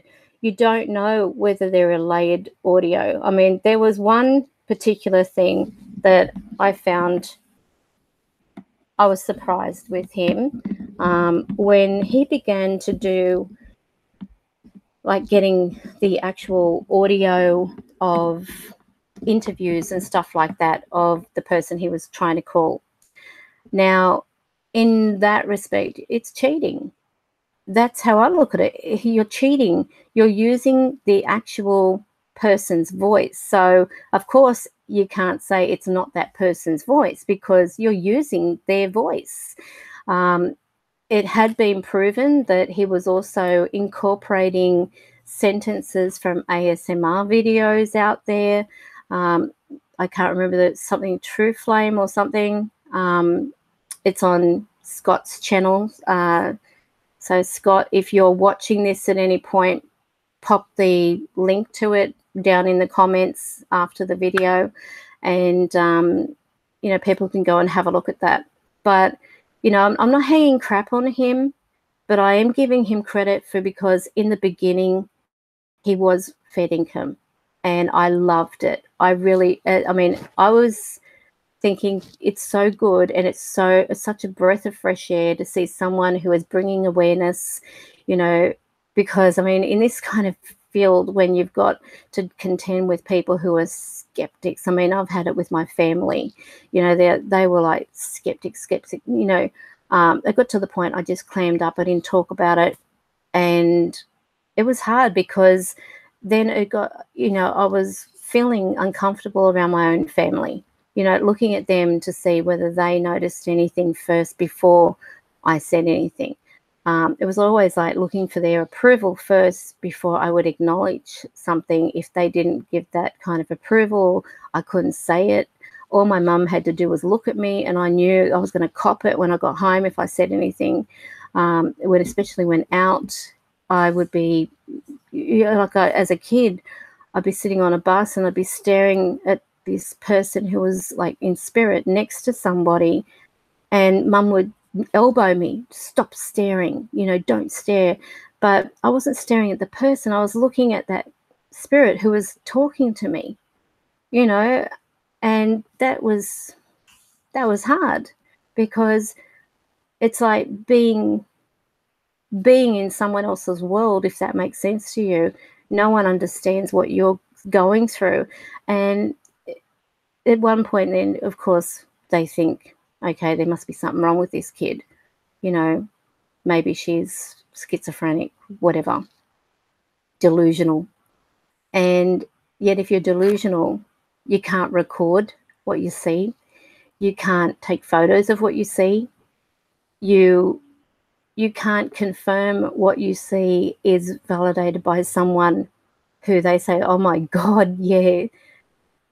Like that time when that woman turned up to drop some stuff off to my mum, and I saw her little girl, and I said, can I, you know, take her out to play in the cubby house?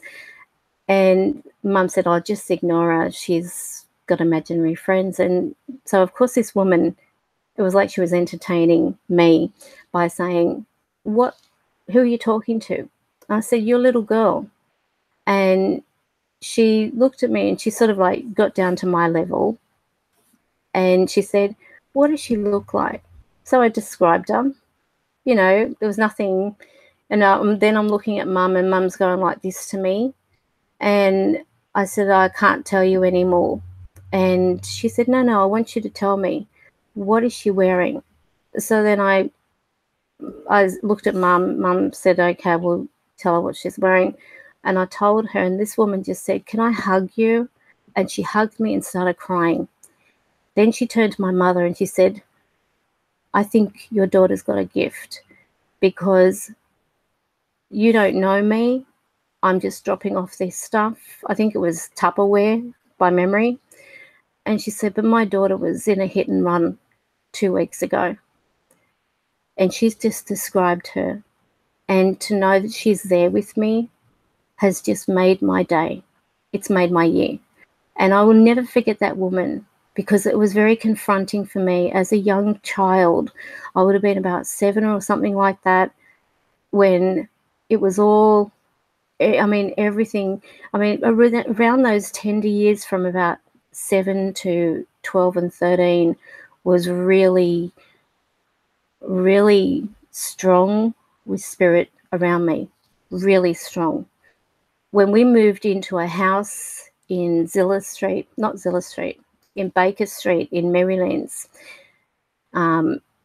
we had just moved out. My mother was doing night shift. She used to be a cook in a Woolworths warehouse. So she would be with the storemen and packers, you know, getting all their meals ready and stuff like that. And I'd be alone in the house because, I mean, back then you couldn't afford babysitters and everything. So I was in this house, and my only source of, you know, outlet was the telephone, because we had the telephone line. So of course I would call up my school friends and be talking with them on the phone.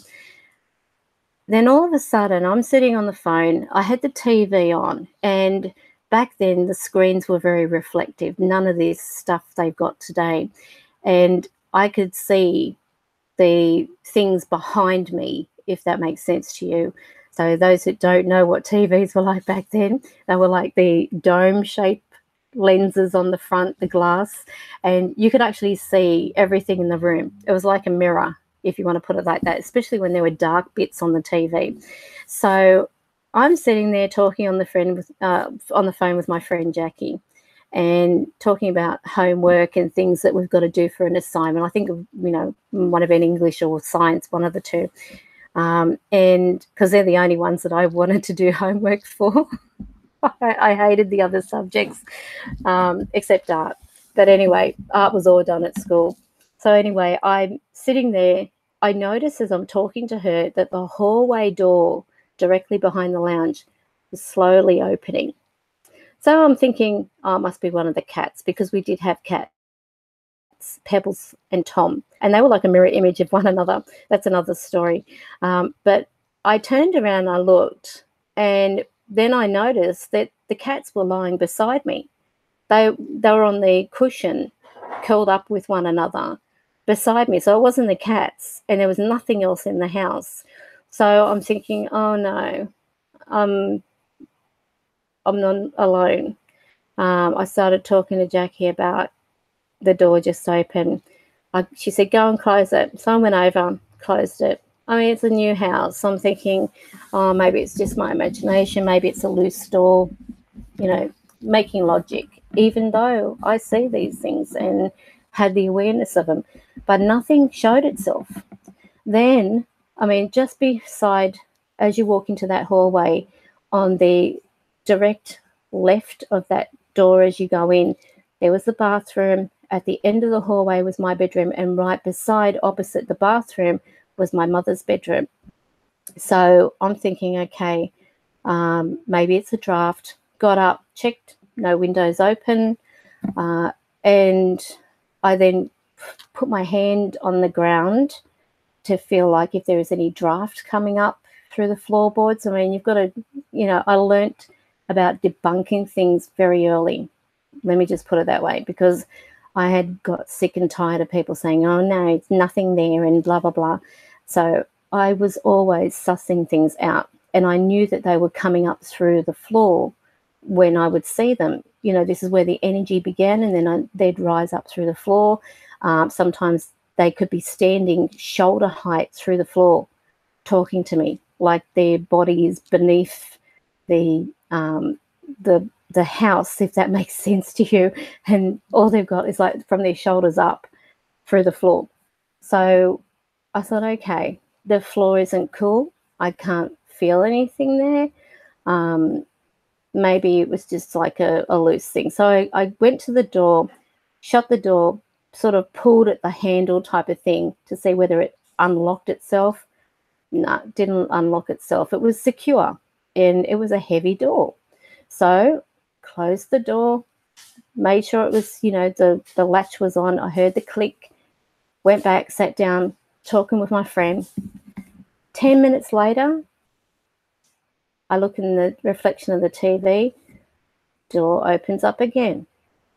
And I said to Jackie, oh, I'm probably going to have to go. I said, because I've got someone here who's playing games with me.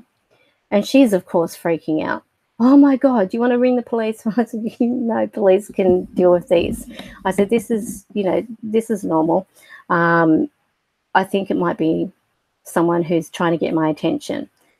She said, well, Janice says that would scare me. Probably, but this was usual. Not the opening door thing, but usually like I would get something, either a knock going on or, things that would shake, like all of a sudden the fish tank might shake. And in Sydney, we don't have, earthquakes or anything like that. But this big, 4-foot heavy on a metal frame stand and everything, fish tank would just shake like crazy. So I thought, okay, she said, well, just put the phone down and go and check again. Maybe the door's loose. I said, well, I've already checked it. It's not loose. I've pulled at the door with the door handle locked, and it's not opening. The latch isn't like sliding away type of thing, being loose. So then I thought, oh, well, I'll go and have a look again, because she was too scared to hang up the phone on me, because she's probably thinking she's going to get murdered or something if I hang up. And, anyway, I went to the door, closed the door. And then before I did that, I think I said, is anyone there? Or, what are you trying to do? Are you trying to scare me or something? You're not doing a very good job of it, blah, blah, blah. And that's how I would talk to them. So then I went and I sat down. I thought, I'll leave the door open this time, so that way I'm not having to get up. Can you believe the door shut? So I thought, okay. They wanted the door open because they could open it, but now that I had the door open, working in adversity, they shut it. So I thought, all right. So this is how it sort of like went on for a while. Then I got up, I would open it, they would close it. And then I thought maybe it's on like uneven. So I thought I would experiment by sort of like opening the door and seeing if it just closes on itself. Sometimes houses are a little uneven, that type of thing. So I thought maybe it's that. No, it just stayed there. And not only that, it was carpeted. So having carpet was going to give a bit of a grip, if you want to put it that way, under the actual door frame itself. Like when the actual door opens, it had to sort of move across the carpet. So you're sort of not having it just loose and swinging like it is over floorboards per se. So the carpet was a bit of a friction, if that makes sense to you. So after I got off the phone, it was probably quite late, because I remember Mum used to work back sometimes till 11:30 at night, and I'd be there in the home on my own. And so anyway, just put on the air conditioner, it's getting hot. So anyway, I remember I went into my room and I was just, putting things away and stuff like that, getting ready for bed. And I felt someone in the room with me. And it didn't feel nasty. It didn't feel like it was sadistic or anything like that. It just felt like someone was there, curious about me. And at that time, I remember I used to have this stereo that was like, it had a tape recorder thing in it. It also had a radio and a turntable. So you could actually set the clock, so you could wake up to the turntable, you could wake up to the tape, and that type of thing. But it also had like a part where you could record. So I didn't know why I did it, but I actually recorded as I went to, I went into the bathroom type of thing to have my bath before everything. And I left the recorder going. When I came back, I could hear this talking, really soft talking. And it was like they knew that I was recording. So I thought, they're talking, they're wanting to talk, but they weren't talking to me when I was there, if that makes sense to you. They were like sussing me out, but it wasn't until I went into the bathroom and then I could hear the whispering and talking on the actual thing. So I said at that point, all right, do you want to talk into this? Because then also I thought, this is going to be proof to my mum. So when Mum got home, I remember I was sitting up waiting for her, and I had the tape in my hand, and we had this great big old stereo in the lounge room, which was like built into a cabinet, and it had a tape thing in it. So I said, I've got something I want to play you. And she said, not now, I'm really tired. I said, Mum, we have someone here. She said, oh, don't start this. You've just moved into this new house, blah, blah, blah, blah, blah. And I said, Mum, there's someone here. I've got to play this for you. And it was a female saying, hello, thank you for being here, right? Just something simple. It was like nothing really, but she was thanking us for being there. So then Mum was like, oh my God, who was over? And I said, no, Mum. And I told her what happened. I told her about the door and stuff like that. And it ended up, she was talking to the lady next door named Lil. who still lives there. And she said to her, you know, about how I recorded this person, this voice. This was sort of like starting to become an interest at that point for my mum, because she could suddenly hear something. She knew it wasn't my voice. It was much more older. And see you later. Who's going? Maria. Bye, Maria. So, yeah, at that point, it was like, I think the alarm bells went on. Something is really going on here. So she asked Lil, was there anybody in our home that she can think of? You know, why would there be a female talking to her daughter?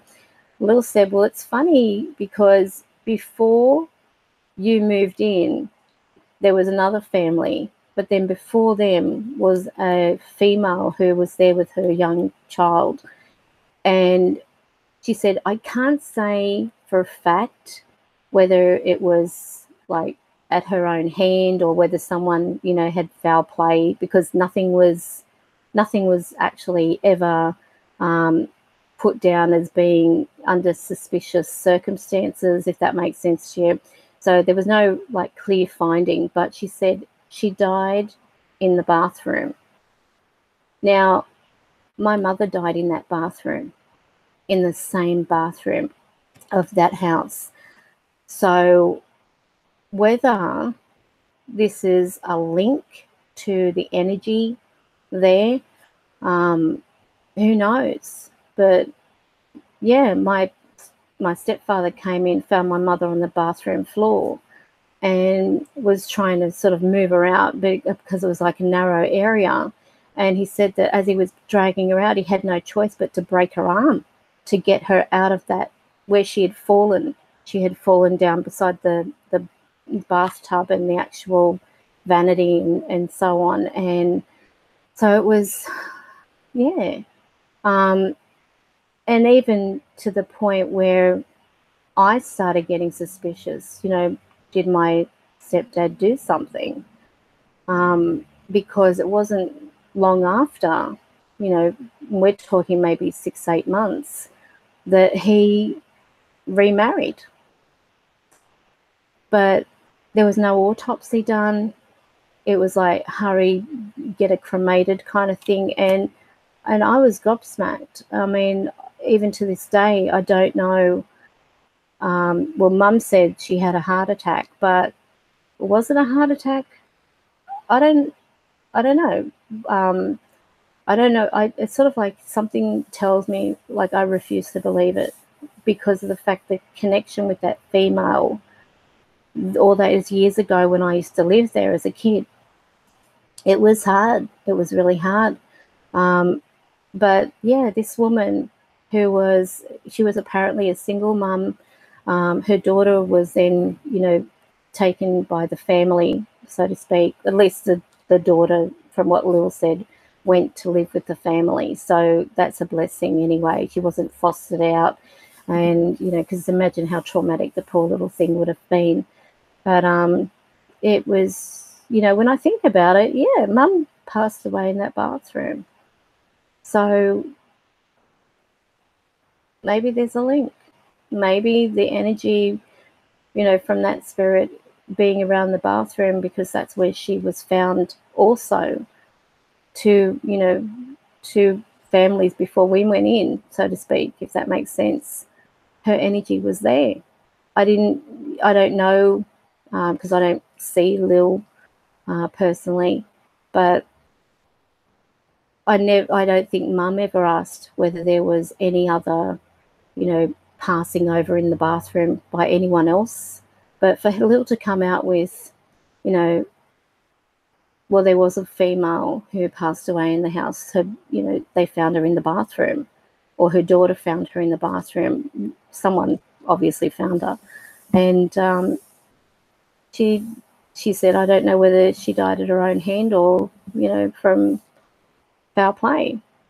And the same with my mother. We don't have that closure. I mean, Mum would never do anything to herself anyway. She would never do anything like that. But that was a shock. I'll never forget the phone call I got. And I had just finished reading The day I got the phone call, I had just finished reading that book by Alison Dubois, Don't Kiss Them Goodbye.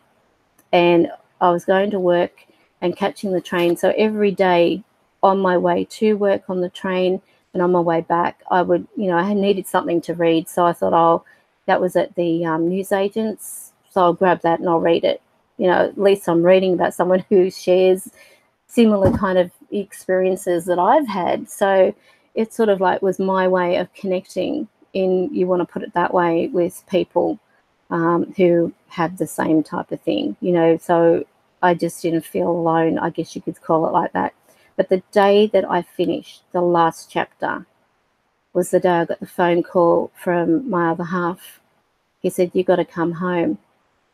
And I knew something was up. It was either my grandmother or it was one of the animals, because the urgency was, "You got to come home now."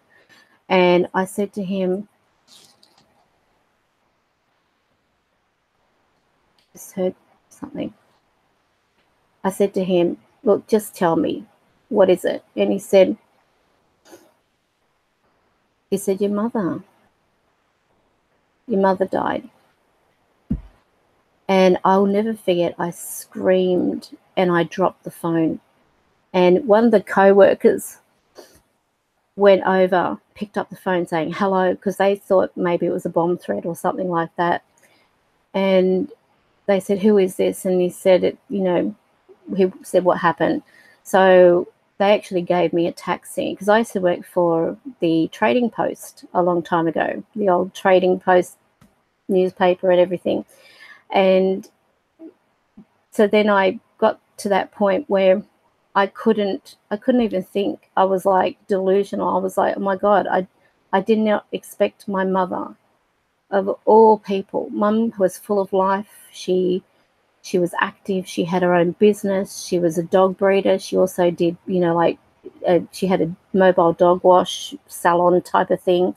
She was always doing things. And this call was just so surreal, especially after finishing that chapter. And it was so scared. I was so scared to finish another book of Alison Dubois, thinking, if I finish this book, someone's going to die. I mean, that was the association that I then got, the paranoia kind of feeling. But they gave me a taxi voucher, so I went home, and one of the friends that I worked with there, Nicole, she came with me. When I got home, I was like, I felt like I had no feeling, like everything was numb. I wasn't prepared. But the funny thing was, when I was reading that passage, Don't Kiss Them Goodbye, the last passage, it was associating with, I have to have another look, but I'm scared to do it, because in case it, but there was something in it about a person who had left or whatever, but I can't, I'm not going to say what it was, because of the fact I can't give 100% validation. Yes, because it was that long ago. It was 2006 when my mother passed. But I'll tell you the thing, the day that she passed, exactly that day, 1 year later, was the day my daughter was born, my youngest. She was supposed to be born on the 8th of August, and she was born on the 13th. And the 13, the 1 and 3 were very auspicious, very. My grandmother, she passed on the 3rd of the 1st. My dad, he passed on the 31st of the 1st, the 31st of the 3rd, so the 3 and the 1 back the front. My dog, he died on the 13th of September. What else happened? Yeah, it was like the 3s and the 1s. And they say in bingo, 13 unlucky for some. And look how many people are watching. There's 13 watching just as I'm talking. So it is a really, it's an auspicious number. I then noticed the other day was the 13th when, you know, Stephen Hawking passed away. 13.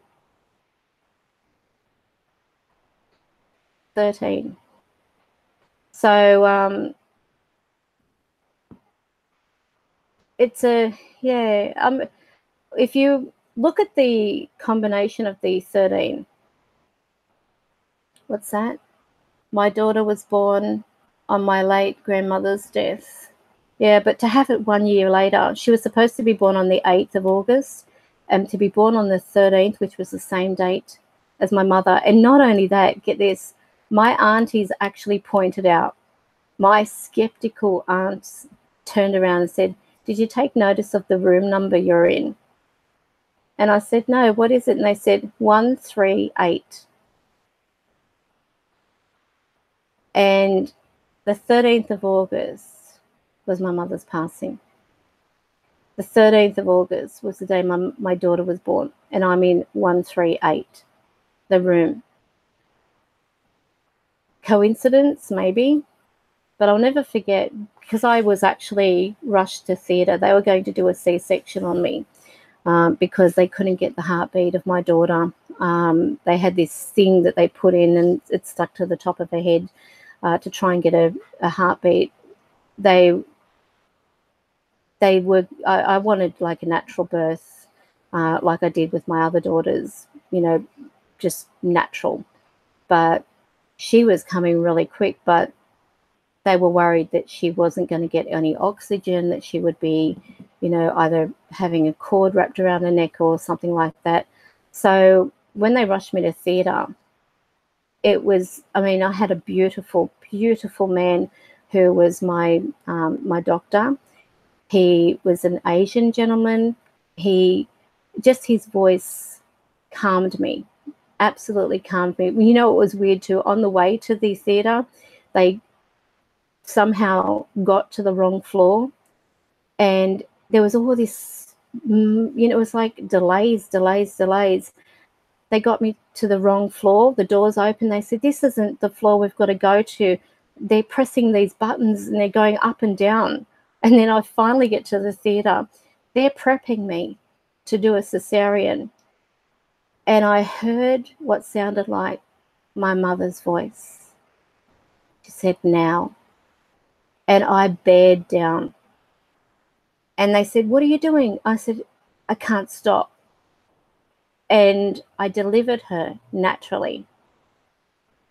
And when she was born, she looked like Uncle Fester. She was bald, where my other two had, you know, a lot of hair. And she was sucking her thumb. And she's looking over, you know, like lying on her side, this chubby little baby looking at me. And then I said to the midwife beside me, I said, "What's the date today?" She said, "It's the 13th. And she said it was 2:34 a.m. or something like that. Now, it was 2 in the afternoon around that time when my mother passed, in the afternoon. But then 2 something in the morning, my daughter's born on the 13th. And I'll tell you what, I never cried so much.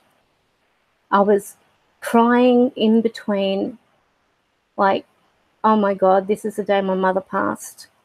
And it was like a happy cry, but a sad cry. And it was like, I was just so emotional. But it was such a beautiful thing, you know, to be bringing life into this world, knowing that I heard my mother's voice say, "Now." That's all she said was "now." And I thought, after I had delivered, I said, who was it who said now? Because I thought, was I imagining my mother? They said, nobody. We were telling you not to push because we were getting you ready for a C-section. And I thought, well, I heard my mum. I heard her say now. And as soon as I heard that now, I could not stop pushing. So that was it was a beautiful day. Bringing life into the world, symbolic to my mother. I tell you what, she's like my mother. She's like my mother in so many ways. The temperament, we clash. We have this, it's like always debating with me. You know, like if I say, have you done your homework? Go and do your homework. Oh, I'm like, go and do your homework. You know, like clean up your room. Oh, will you get off my case? But she's like my mum. We used to headbutt quite a bit. And sometimes we're like that as well. You know, like I did raise my kids to have an opinion. I said, you know, if you don't have to do something if you don't want to. Don't ever be forced into it if you don't feel like it. But, you know, pull your weight type of thing. But it was a lovely memory, Liz. It was a beautiful day. The sad thing was my young one's father was told to wait outside because they were in a rush. They really didn't know what to expect. And I think they thought he might get in the way, you know, feeling all panicked and everything. And then she had jaundice. And then she had to be under the lamp looking like she was sunbaking. She was really, really yellow. And then they said to me, she's got really severe jaundice. So I was scared that I was going to lose her. I thought it was going to be, you know, like her kidneys or whatever, because everything was yellow. And I mean yellow, bright yellow. That poor little thing had her heel pricked that many times where they'd come in and they'd draw blood and everything like that. And I breastfed my kids, you know, but I had no milk. I just had the what's it called? Can't even think of the name. But I think because I was so panicky, I was also holding back.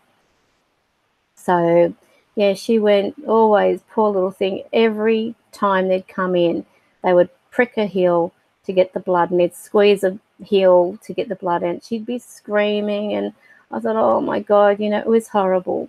That's right, the cholesterol. So it was awful, and they actually had her, because of the fact of the jaundice being so severe, they had her away from me. And I was like feeling awful. I'd just given birth and I've got no baby and roomed with me. So it was, you know, I was aching to have her with me. And then here I was, it was so funny, just sharing a little story with you.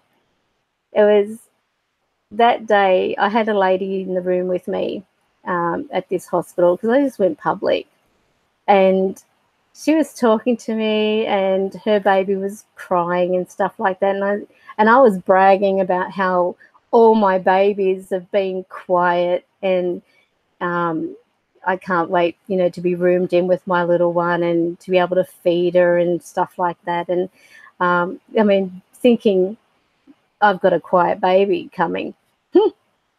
She was loud. She was waking up the whole ward. All the babies would start crying. I thought, oh my God. I was bragging, thinking I was going to have another quiet baby. No.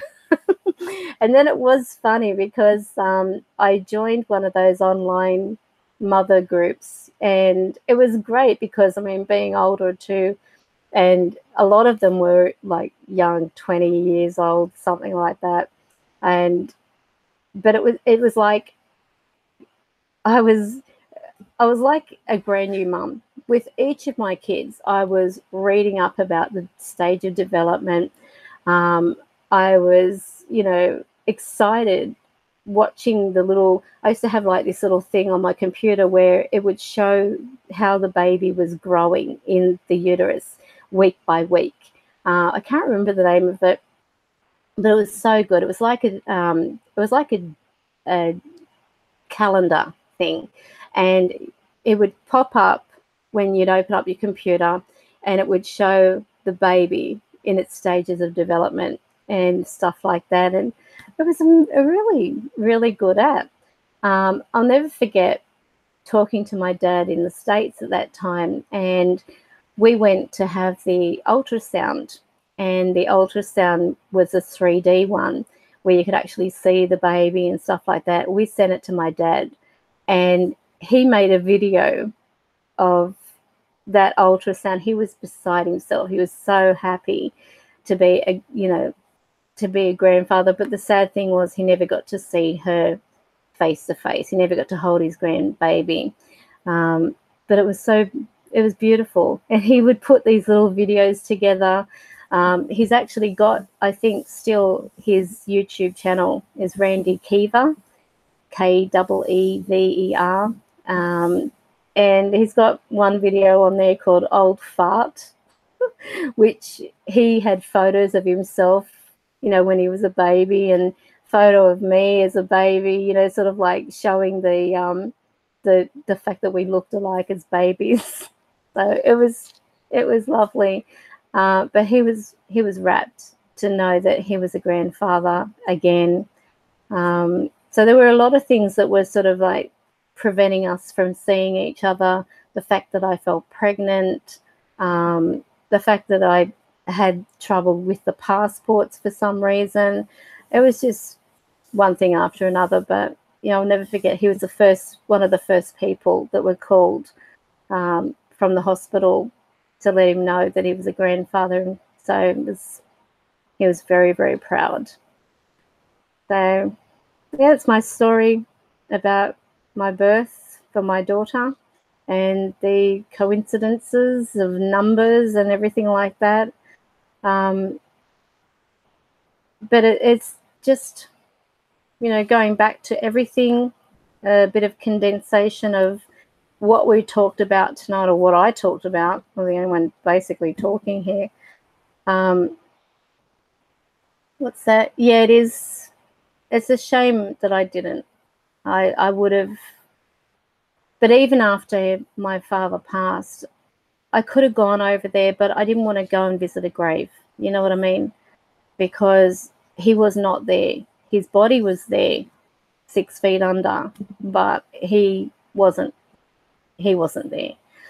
But when they actually did the ceremony of my father's at the church and everything, it was so sweet what they sent me. My grandmother said in this video that they did this for me.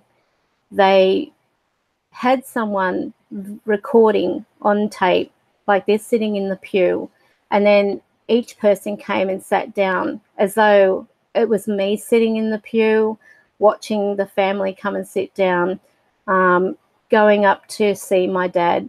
They had the gun salute, everything, because of the fact that he was in the Navy and all, the 21 gun salute thing. And it was beautiful. He had like a metal coffin. They had the American flag draped over it. My cousin's husband, he was actually on, I think, American Idol or something like that. And he sang so beautifully. If I can one day, I might even share that, because it's actually on a video. I wouldn't show my father in his coffin, obviously, because I have respect for that. But to show you that, at the graveside where there was the singing, I think it was at the graveside end in the church. But what was beautiful and I was taken aback with was they actually spoke about how we met, like basically got to know each other over the internet and stuff, and how it changed his life. Because my dad, I remember him saying to me when he was alive, he would say, I always wondered why God let me live. And it was because my baby was looking for me. My little girl was looking for me. And it was like he took on a whole new life, a whole new meaning of life. And it was amazing. It was, honestly, it was beyond words. As I said, we made the paper. The Lincolnton Times, they contacted me and said, we have to write a story on how you found each other. This is a miracle. And it made the first page and also in one of the inside pages about how after all these years, you know, of him not thinking that he was even a father, not knowing whether I was alive, me not knowing whether he was alive, that we got to communicate. And it was right after, and I've told this story before, it was right after I had cried myself to sleep one night, and I was saying to God, I don't even know why I bother praying to you. I had gone through a lot. I had lost my son. I had a situation with my eldest daughter. I had just everything crumbling in my life. I had the divorce. I had so much. It just got to that point where I just broke, and my spirit was broken, and I cried like a baby. I sobbed and I said, I don't know why I'm bothering praying to you. You couldn't help me with this. You couldn't help me with that. And you couldn't even help me find my father. You know, you give me this being able to see things, and I'm seeing it for other people, but for myself, I can't do jack with it. And I was so angry, and I said, you don't even exist. You don't, blah, blah, blah. Poor God. I really gave it to him. I was so angry and sobbed myself to sleep. And the next day, when I woke up and got my daughter off to school, did my housework, and I was a heavy smoker. I would smoke one cigarette after the other. Before the other one had burnt out, I was already lighting up. And it was 1, 2, 3, cigarette, then sitting at the computer, sending, like funny emails back and forward to people and stuff like that. And I thought, well, I will open the browser and I'll see, what's happening. There was a game site called, it had a game on it called Dice Z or Dice Z or Dice C or something like that. So I would play dice with people across, or Yahtzee. It was like Yahtzee, but they called it Dice Z. And I'd play with, against all these people across over the world. That's how my life was. That's how burnt out of a person I was. And I thought, bugger it. I don't have any care for anything anymore. I've lost hope. But then when I opened up the browser, there's this link, this thing that was there, it wasn't there the day before. I thought, great, I've got a virus. I might as well help it along the way. And I honestly believe at that point in my life, because I was so broken, I could have easily taken my life, because I had felt shattered. My faith had been so, here I'm sending my daughter and that to a Catholic school, and my faith crumbled to the point where I even questioned if there was a God. I questioned his existence. I was angry and bitter. I was furious. I hated the world. I hated everything. It was like, it was not a good time in my life, a very dark time in my life. And so I click on this link, And in the bottom of this link, it had like news, it had weather and everything like that. And down the bottom, it had people finder. And I thought, people finder, are you kidding me? So I thought, I'll click on it. And I don't know what, I think maybe a glimmer of hope began to ignite again inside my heart. And I got excited because it had two sites there. One was one thing and the other one was switchboard.com. And I knew that my dad was American. My mother never told me his name, but my auntie did. She said his name was Randy Lawrence Kiva. So, of course, I decide when I opened that page, honestly, it looked like a 4-year-old had put the page together. It was so basic. It had first name, middle initial, optional, surname. Then it had select a state, and right at the top of this drop down link or list had any state was an option. So I thought, oh well, I'll select that. And then it had age optional, and so I put in my mother's age. So because I had the middle initial as an option, I thought, well, they said Lawrence was his middle initial, so I put the L, and then Kiva, I didn't know whether it was double E or KEA, so I put double E. Sure enough, I hit the search button, light up a cigarette while I'm watching this little animated icon, and it's spinning around. Then it stopped, and it loaded this list. And there were 3 in all of America, 3 Randy L. Kivas. But there was no Randy Lawrence Kiva. So I thought, oh, well, that was a waste of time. But then I looked, and it had the age exactly as my mother's. And the middle name wasn't Lawrence, it was Lee. And not only was there an address in Lincolnton, North Carolina, but there was a phone number. And I sat back looking at that, remembering everything I said the night before to God, feeling like a heel. And then I got on the phone to my service provider, and I said, look, how do I call this number in America? And they said, well, you don't have access to, STD overseas calls. We're going to have to set that up. It's going to take 48 hours. And I thought, 48 hours, So I said, well, when you do connect it, she said, don't worry, we'll give you a call and let you know when it's on. So that way you'll know that it's okay to call and everything.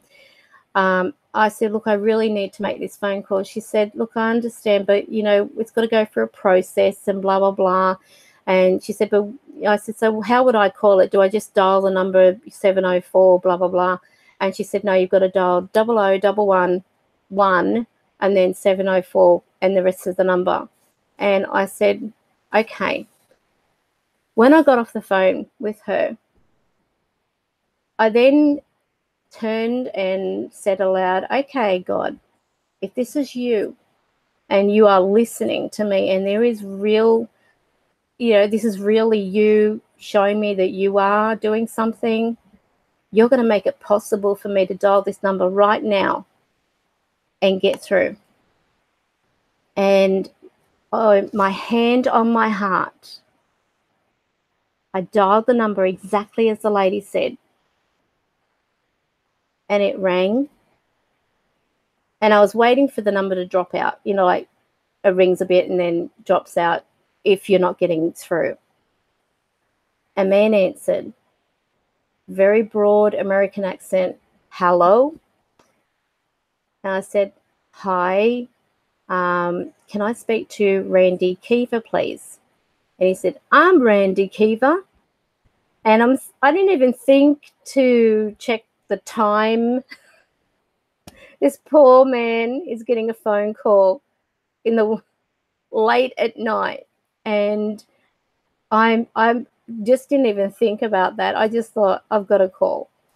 And I said to him, do you mind if I ask you a few questions? So he says, because I said, I'm calling from Sydney, Australia. My name's Karen. I need to ask you a few questions, blah, blah, blah.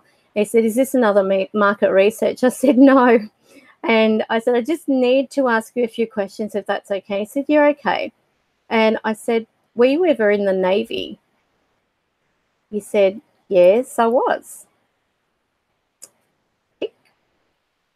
Did you ever come out to Sydney, Australia? Yes, I did. Tick. Then I said, do you remember a lady by the name of Diana May? And he went quiet. And then he said, oh, Lord, I think I know what this call's all about. Honestly, at that moment, my heart was in my throat. I was bawling my eyes out, saying, I think you're my dad. And he didn't know what to say. He was caught off guard. And then he said to me, oh, honey, I'm so sorry.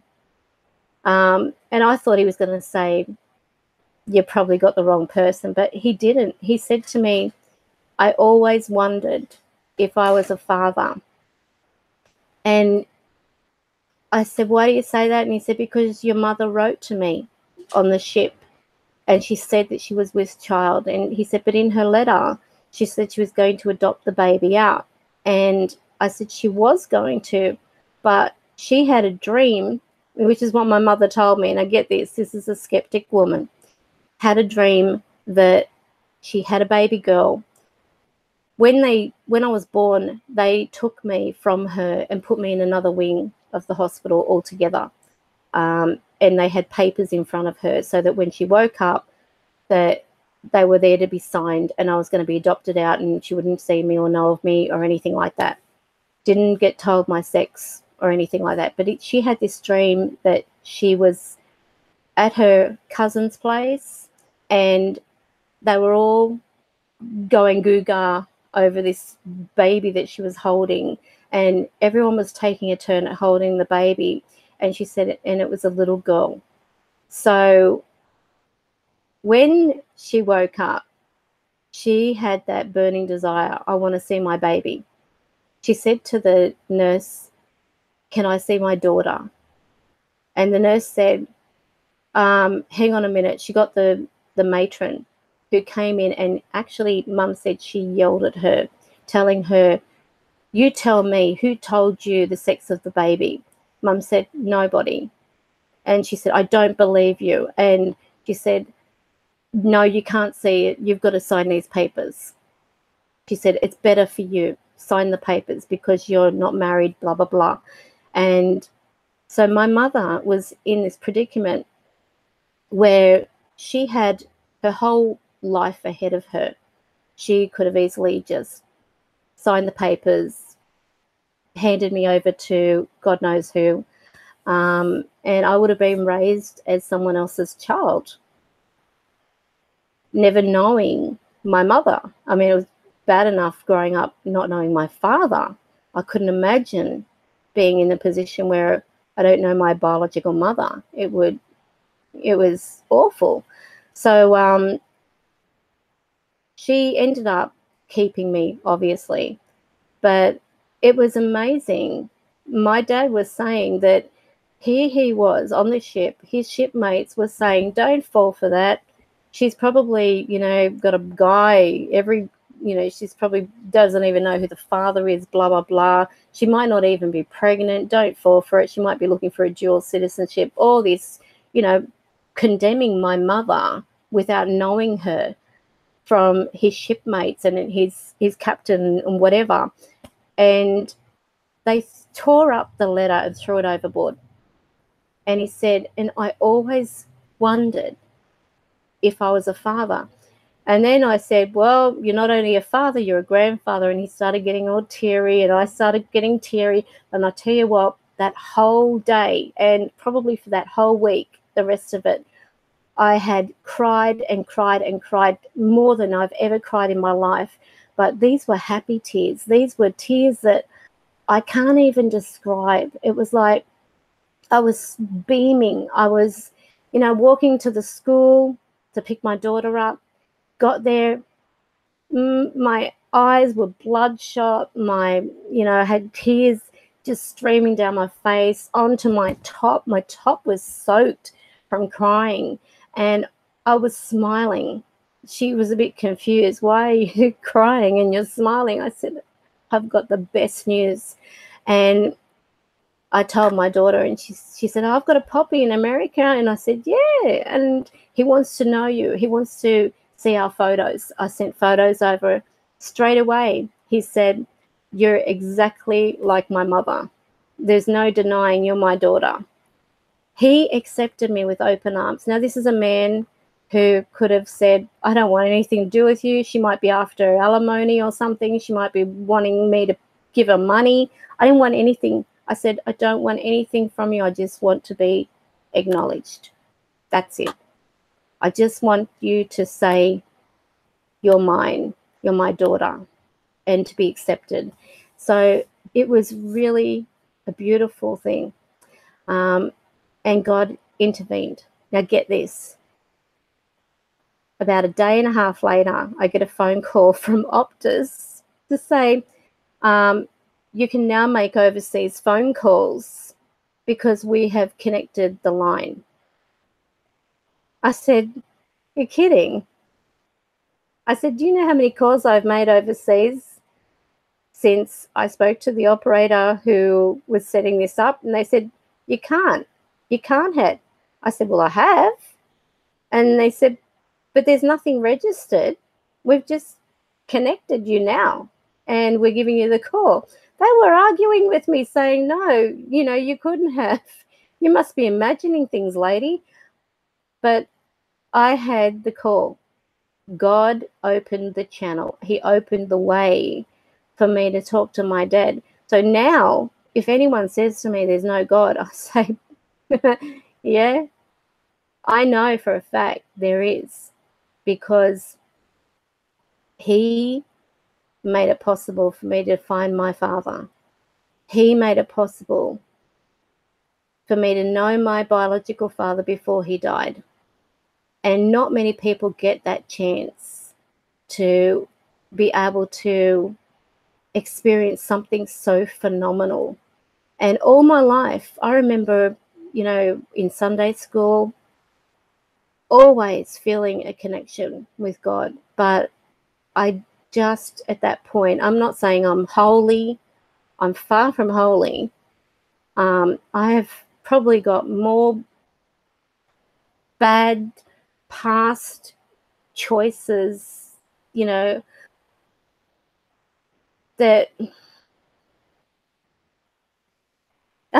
yes, you do have a wrench. I was a bit worried what you were saying then.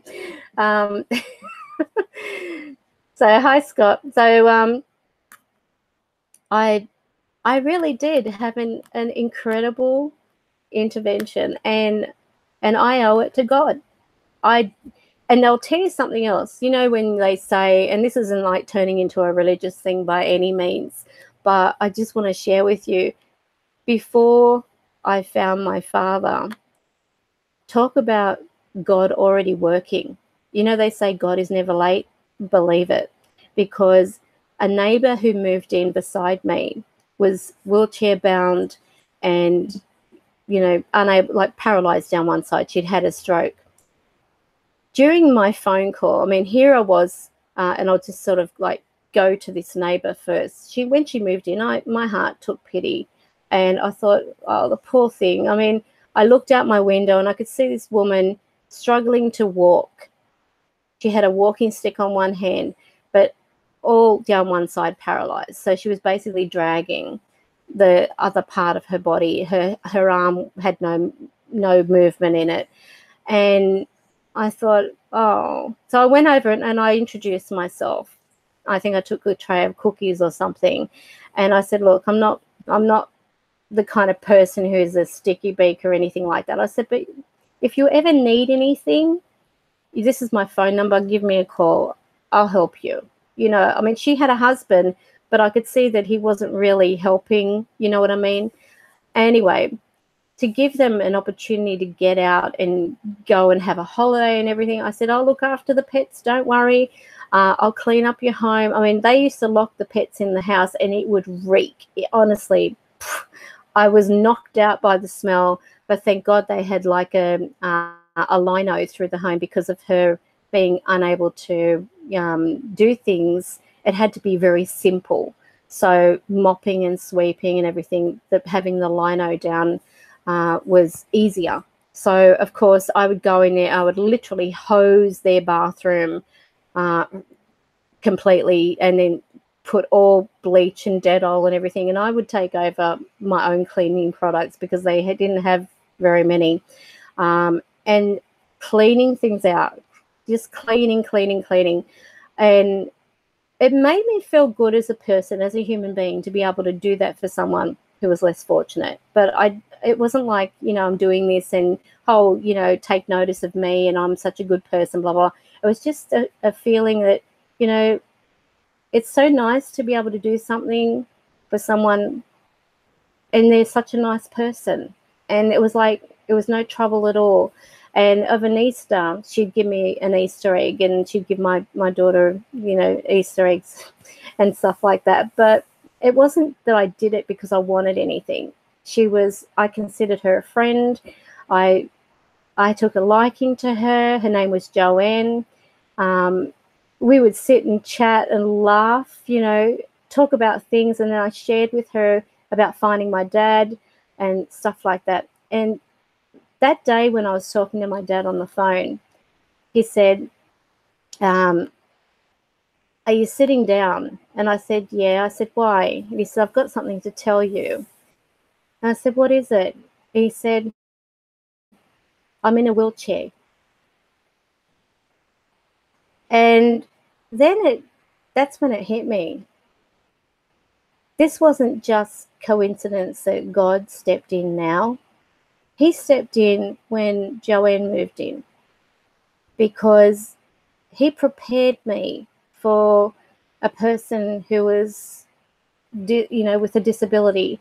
My father, when he just got out of the Navy and everything, I think I told everybody about this story about how he, was scratching his temple with a gun and it went off. He didn't know that his brother-in-law had put bullets in it. And he had it, like going like this. He said he was scratching his temple and the thing went off. And he said, I always wondered why God let me live. He said, it was because my little girl was looking for me. He had lost his ability to walk. He was paralyzed down one side. He was an incredible artist. And what was amazing is growing up, I actually worked at Hanna-Barbera, which used to be in St. Leonard's. I got in at the age of 14 because my mother sent my work to Mr. Barbera. And coincidentally, my grandmother on my father's side married a man whose surname was Barbera, but not that Barbera. But I just thought that was a bit of a coincidence. But yeah, I got in with no training, no formal training whatsoever in the in-betweener section, which is an animator's assistant. So the in-betweener who does the cartooning, we actually used to make the characters move. So I would have the light box in front of me. I would have this 3 pages with, like the light behind it. You could see through it. And you'd have to, like the animator would have the cartoon character in one position and they'd have the final position. And so you'd have to do the in-between. So the in-between was like, say, a hand movement. You might have the one hand here and the final position is here. So the in-betweener would do in the middle. So to give that flow of the hand moving like this. And I remember like working at Hanna-Barbera, loved it, worked on the Flintstone Kids, worked on the Pink Panther and Son, the Bungee Ventures, the Ringtail Possum, like the Ringtail Caper they called it, Dragon's Blood, which was a feature film. I worked on Dot and the Kangaroo because I went over with Yoram Gross and did some freelance work with them. Then Little Elvis Jones and Company, I did some freelance work at home, and I loved it. I really loved it, but I had no training. And then I think maybe I got my gift of drawing from my dad. Even though he wasn't there in my life, there was still the connection. There was that, you know, because I still remember as a kid sitting at my grandmother's kitchen table drawing the flowers that she had in a pot. And I didn't have much, you know, like many childhood friends per se, because most of them thought I was weird. But that was drawing was a big part of my life. And it was so strange. I mean, finding out my dad drew, and he used to actually do like the spray painting on the side of cars. He did lacing, he called it, where he'd do the lacing trim around cars and do like the pearl overlay and all these different things. And it was like, imagine 1 minute you're doing all these things, you're using your talent, your creativity, and all it takes is one bullet to change your whole life. And that's what happened to him. He couldn't walk. He said that for many, many months in, you know, rehab and everything like that, they basically had to pull parts of the skull that had embedded into the brain. It had shattered, and they had to remove that and pull pieces of the bone fragments from his brain because of this. I mean, it's fortunately didn't go through into his brain, the bullet, but it took the side of his head, basically, as you could imagine. And what was surprising to me was after his accident, because he married when he came out, you know, after the Navy. He met a woman, then they got married, but they never had any kids. And he said his wife left him because he was in the too hard basket. He was now an invalid. And so, I mean, he built his own home.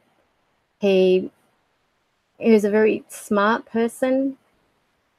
But it was just, you know, to think that your life can turn on a dime.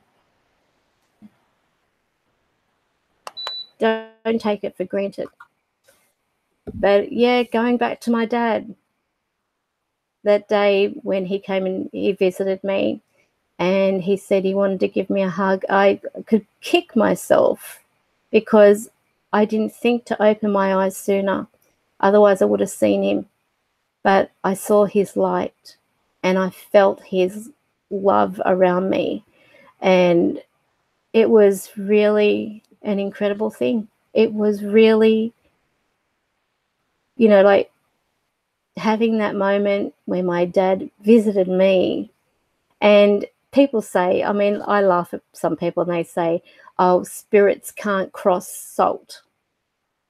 That's a load of rubbish. These people that are pouring salt around the edges of their room and in the corners and stuff like that, they can cross salt. Think of the ocean. The ocean's made of salt water. And my dad was able to travel all the way from North Carolina in Lincolnton to Sydney, Australia. It's not exactly, you know, no water. There's a lot of water between our continents. So can it turn for the better? You know, what have I missed?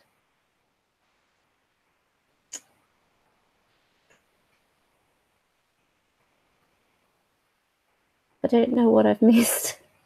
But one good thing with YouTube, I don't know whether anyone's noticed on the live streams now, when you play back a video, you can actually see the chat. So you can follow the chat after the video has finished, which is, I think, a good thing.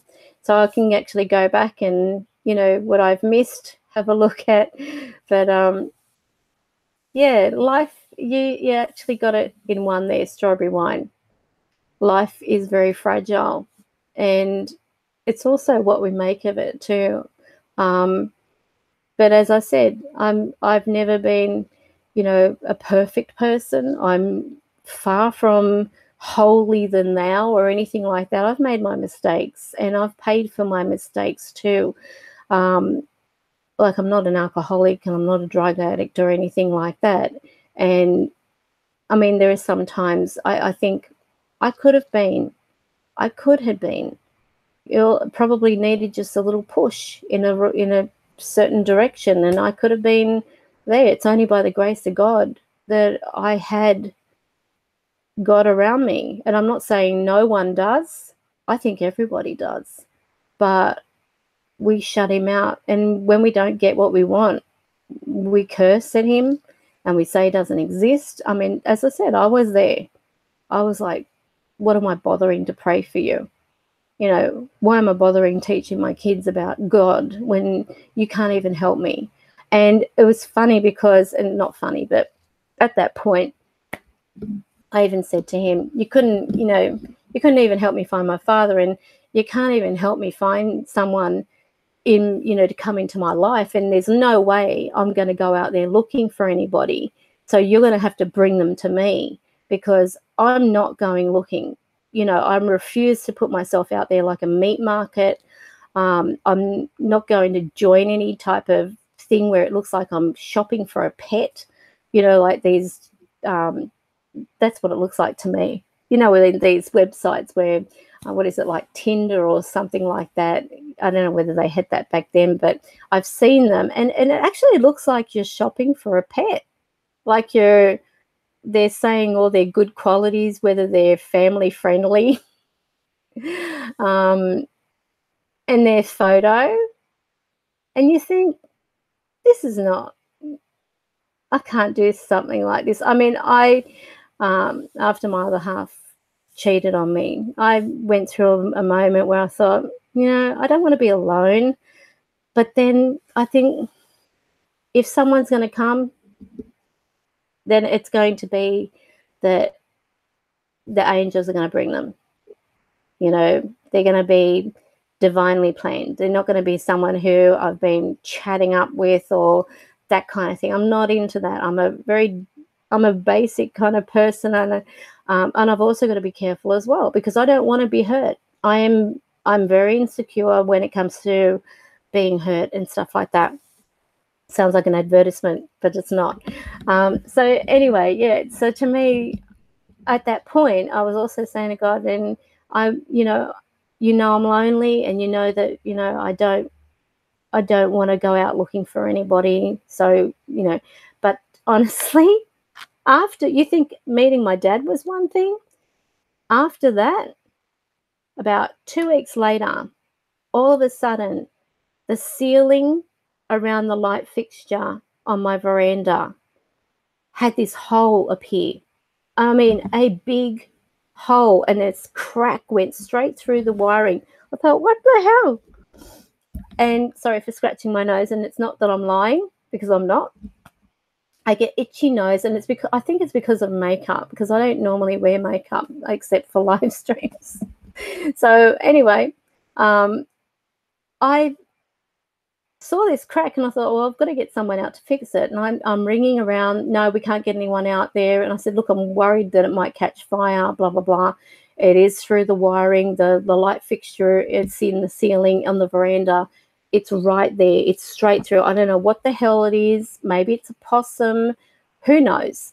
So there was like, no, we can't get anyone out. And then all of a sudden someone said, yeah, we can send someone out today. Great. So this guy comes out, nothing to do with that. And he said, oh, I don't fix that. I do tiling. I said, well, why are you here? He said, well, while I'm here, I might as well get up and have a look and see whether there's been any, you know, holes where possums have got through. I thought, well, that's understandable. Yeah, maybe you can arrange for someone else to come and do that, you know, fix the, whether it be gyprock or whatever they call it, you know, that type of stuff.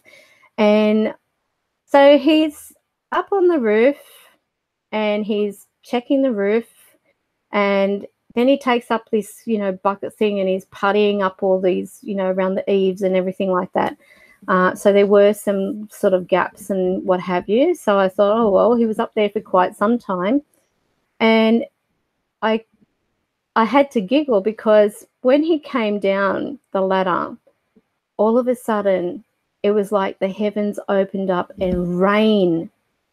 I mean, it wasn't overcast. I don't know where the rain came from, but it was raining. So we're standing on my veranda. I wasn't going to let him into my home. And we're standing on the veranda talking. And at that time, I mean, I was right into gardening and everything. Yeah, real nerd. And I had Gardener of the Year, you know, a couple of awards from the council and everything. And I even had like a little wishing well, and I had ponds and everything like that. So, of course, it was a pretty little garden. And he said, nice garden. I said, oh, thank you, you know, talking about that. And it was just like general chit-chat while it was raining.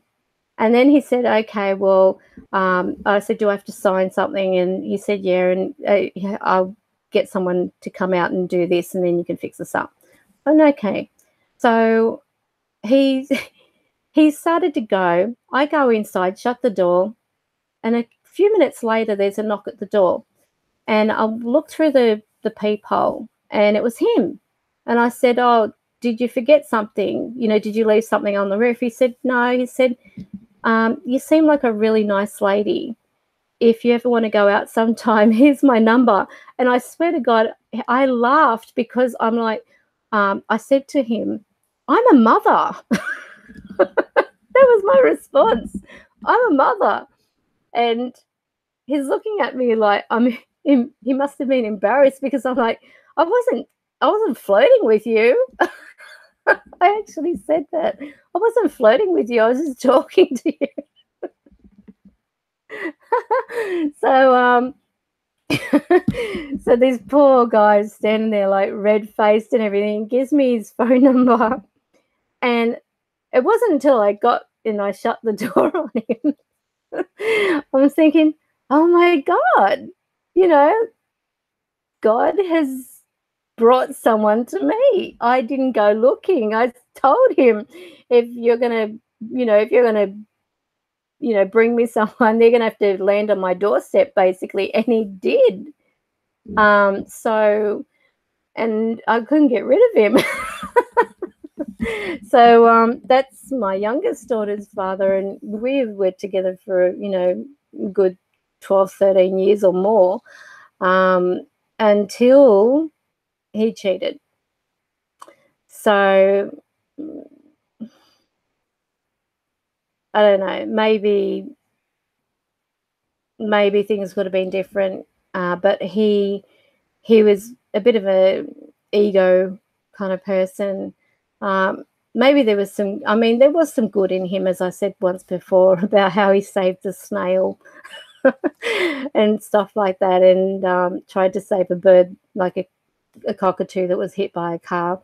But it was really like, you know, I didn't have to go out. I didn't go anywhere. I'll never forget. I'm sharing you a little bit of story here. The first date, it took me 2 weeks to dial the number that he gave me. And I thought, I'm not ringing. I can't ring. You know, I sort of felt really, you know, I've never been forward like that. It's been either the guy rings me, but I'm not ringing him. So anyway, I sort of swallowed my pride and I thought, okay, I'll ring. And he answered, really friendly voice, and he said, I said, look, I don't know whether you remember me. You might give your number out to everybody. He said, I remember you. He said, you're that nice lady that I did the roof. I said, I'm thinking to myself, maybe it's because of my sarcasm. That's why he remembers me. Oh, okay, the sarcastic one. Yeah, I remember you. So we got talking. We had a lot of interest. When he came over, we're sitting there. We're playing music, CDs, and records, and I felt like a teenager. I really did. But it was really funny. I mean, how we met, and he was. I don't know. I don't know whether it was because of insecurities and stuff like that, but I think, I have been an insecure person. I think the trust factor through all my life, having people dirty on me, so to speak, was already in defense mode. Like, I should have been a bit more trusting, but I couldn't. I just couldn't. When you get hurt, you have this defense mechanism go up, and it's like, no one's going to get the better of me now. I'm going to suss this person out. But everything, I mean, I'm the kind of person, like when we went out, I actually stood at the door of his car. He got in his car. I'm standing at the door. He leans over and opens up the door. I went, nah. And he said, what are you doing? I said, I want you to treat me like a lady, if that's not too much trouble. And he said, okay, well, I just opened the door for you. I said, no, gentlemen don't do it like that. And he said, okay. So I had to train him. Yes. Oh, look, I gave him a treat every now and then. No, I'm not joking. So I stood there, and he actually got out then, and he walked across and he opened the door for me. He said, is that okay, madam? I said, that's much better.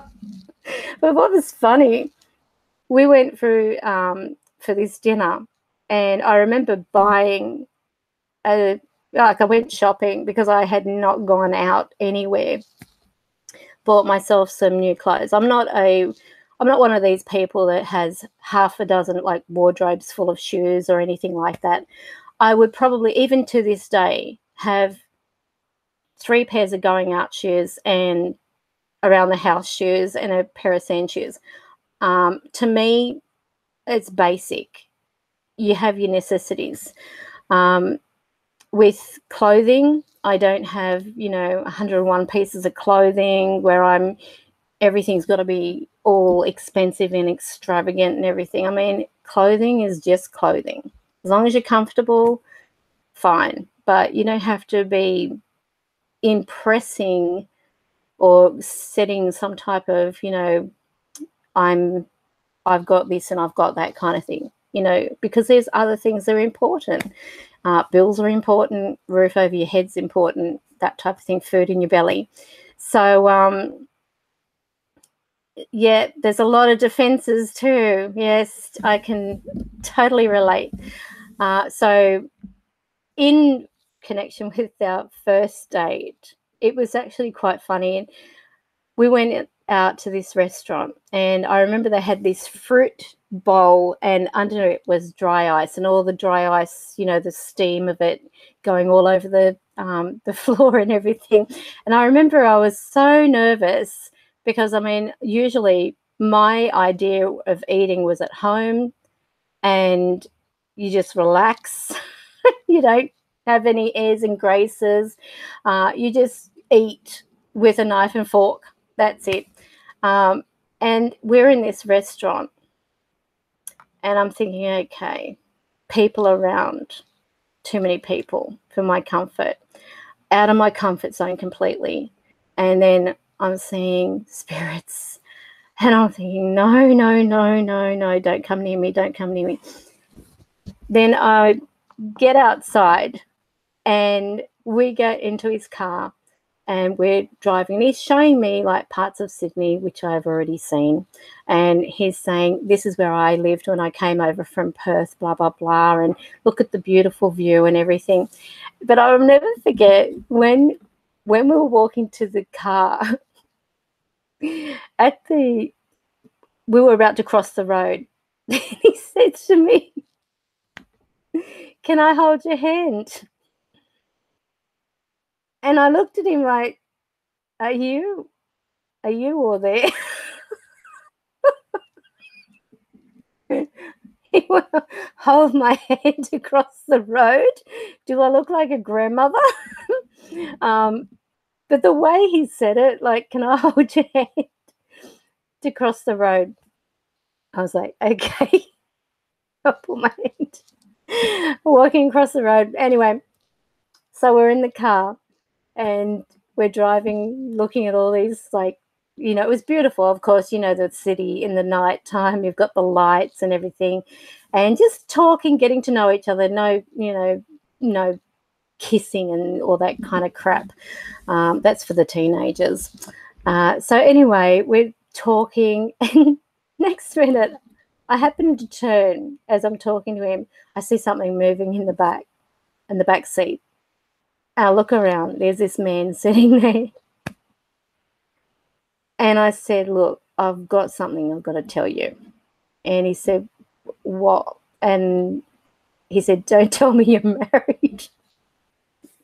Because I was really serious. And I said, no, I'm divorced. So I said, but I see things. I was like, God, I was cringing because I'm thinking, I can imagine I'm not going to see this guy for dust, because it's always been that way. So he said, what do you mean you see things? I said, I see spirits. And he went, oh, yeah. Like that. Oh, yeah. He's probably thinking, what time is it? I've got to get up early, you know. Any excuse to get away from this bloody woman. So he said, what do you mean spirits? And I said, ghosts. I see ghosts. He said, do you see any around here? I went, yeah, I do. And he said, who? And I said, there's a man sitting in the back seat. And he's laughing, you know. Oh, really? What's his name? So I said, before I even got out with what's your name, he said, I'm his father, I'm David. And I said to him, he said, he's your father and his name's David. Well, the look he gave me was like, he said, my father killed himself when I was a kid. He ended up losing both legs. He used to be a jockey. And I don't know what he said happened, whether it was cancer or some type of thing, but both of his legs were amputated and he couldn't deal with it. And he shot himself in the bathroom.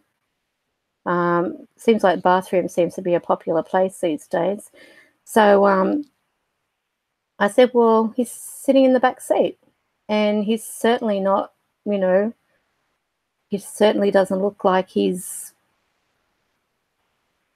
you know, shot himself in any way. And this was our first date. I mean, this poor guy, he's, oh, God, she's talking about ghosts. You can't even get romantic here. But he was actually quite taken back at the fact that, you know, I'm saying his dad's there. He didn't tell me anything about his family at that point, or we was getting to know each other on our very first date, our first night out. So, yeah, it was pretty full on to find out that. But he stayed around, you know, so we ended up having a child together. It was just really incredible. It was like, but then he got addicted and this was what killed our relationship, really. He got addicted to games. There was no time for family. It was all games. It was Xbox Live. It was, you know, all these shoot 'em up games and stuff like that. I mean, he would sit on that to the point where he would be in the early hours of the morning playing these games. Killed the passion. It really killed the passion. I said, you don't understand what it's like when a person has put a priority as a game over their family, and you're losing me. And he said, oh, well, I'm not going to give my games up for anyone. I said, not even your daughter? He said, no. And even when I went in that night to give birth to her, actually before that, I had a false alarm. And I'll never forget, he had a clan match. And he's saying, is this going to take long? And it was a false alarm. I had a, you know, like I thought I was in labor, but I wasn't. It was a false alarm. And he was like, well, I've got a clan match. And I said, are you for real? We could be having a baby and you have a clan match? So it was like living with a child. So I actually got sarcastic. And that's why I'm saying I'm not perfect. And I would call him a man-child. I don't want to be with a man-child. So, yeah, it was, it wasn't, it's sort of like the passion died. The enthusiasm of being around them completely killed the relationship. But what surprised me was when he was working, here he is having an affair. While I was there doing my readings and everything like that, and I had my mother telling me from the other side, saying, kick him to the curb, get rid of him. He's no good for you. And he's cheating on you. And then I had Albert, the office spirit. He's cheating on you, Karen. Get rid of him. Then Chris turns up. Get rid of him. Get rid of him. And it was like in my head, you know, I'm getting this from every direction. Get rid of him. He's cheating on you. And the day that we caught him out, Chris said to me, go out there now and ask to have a look at his phone. And I thought, why? And he said, just do it. So I went out and I said, can I just have a look at your phone for a minute? He said, why? And I said, I just want to see if you've got something, you know, the same as what I've got. I didn't know what to say because I'm not a good liar. And he said, no, you can't. And I said, why? What have you got to hide? He said, nothing. Then my daughter, my middle daughter, noticed that he had Facebook open on his computer in the messenger. And he was chatting to this woman saying, talk to me here, sweetie. You know, and they were meeting up. And he was taking our daughter on his rendezvous to use her as an excuse to go to the park to meet up with this woman. And then he lied to my face about, you know, that he was asked by the woman's husband if there was like a work picnic, and if they could, you know, if he could mind like driving her to the work picnic because he can't take her, that he's got to take their daughter to horse riding or something like that. And I could see right through it. It was like so clear. And I thought, you're lying to me. You're lying to me. You're having an affair. And he denied it and denied it and denied it. And I said, why lie to me? You know, I've been told you're having an affair. He said, who told you? And I said, Chris told me. Albert told me. He said, oh, I didn't believe all that. And I said, well, it's true. And it ended up, I threw him to the curb. And I said, don't come back into my life. But he came crawling back. I shouldn't had, but I was angry. I was very angry. I was bitter. I thought, how dare you? You know, you white me for games. You put games before us. You treat me like a piece of crap, because he ended up doing that. And then I thought, well, here I was working my butt off, paying the council rates and everything at the office, coming home, doing all these other things around the house and everything like that. And then he's having an affair. He used to come to the office every now and then to see that I was on my, you know, like if I was on my own, and that he would get jealous if I was doing a reading for a male. He would actually get down on the floor outside and look through the little slit thing on the door to see if I had someone there with me. Can you believe it? So it was, I thought, okay, you can go. He didn't want to go. He really didn't want to go because he had it easy. He had everything provided. Why would you want to leave that? He was happy having his little fling on the side. What also then drew suspicion was his sudden interest in getting fit. And he got a bike. He was going for bike rides and everything. It turns out she had a bike. So then they would go with their little bikes into the park and ride around and have their little meeting and everything. And all she knew was that he was in an open relationship, apparently. So it turns out that he is having this affair. So I decided it's time for karma. So a little thing that is very effective for karma, especially on people who are, and I probably shouldn't share this, but I will, because there are people out there who have been hurt by others and everything, and it only works if it's not meant to happen. So what I did, I wrote down his name and her name on a piece of paper, and I gave thanks for divine intervention, that if this is meant to be, it will be. If it's not, it will be null and void. And I put it into a container, a plastic ice cream container, filled it up with water, and each day added a little bit more water to that container and froze it. And I'd take it out, add a little bit more water, and I would say, if this is divinely planned, it will last. If it's not, it will be null and void. And I stated their names. She dumped him. She despised him. It ended up they really hated each other.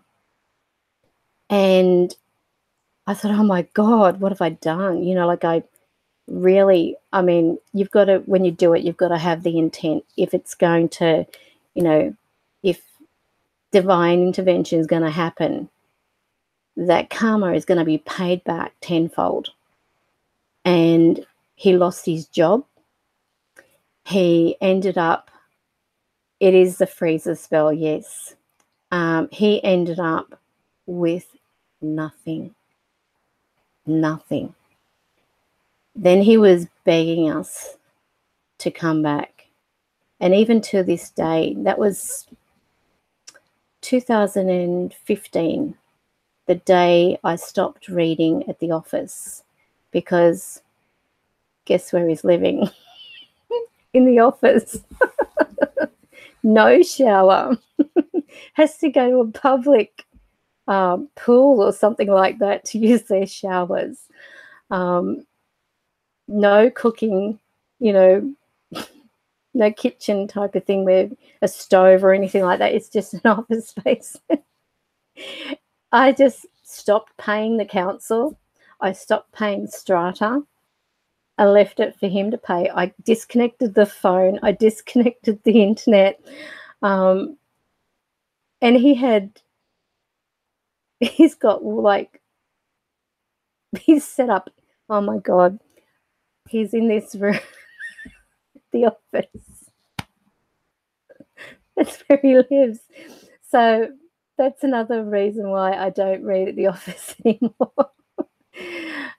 So quite funny. I shouldn't laugh, but, you know, he brought it on himself as far as I'm concerned. So I could not trust him. I said to him, well, if you really want to come back, you're going to have to prove yourself. You're going to have to do cartwheels for me and prove yourself.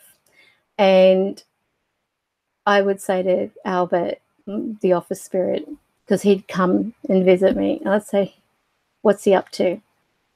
Can I trust him? He said, no, you can't trust him. He's chatting up another person. I went, okay.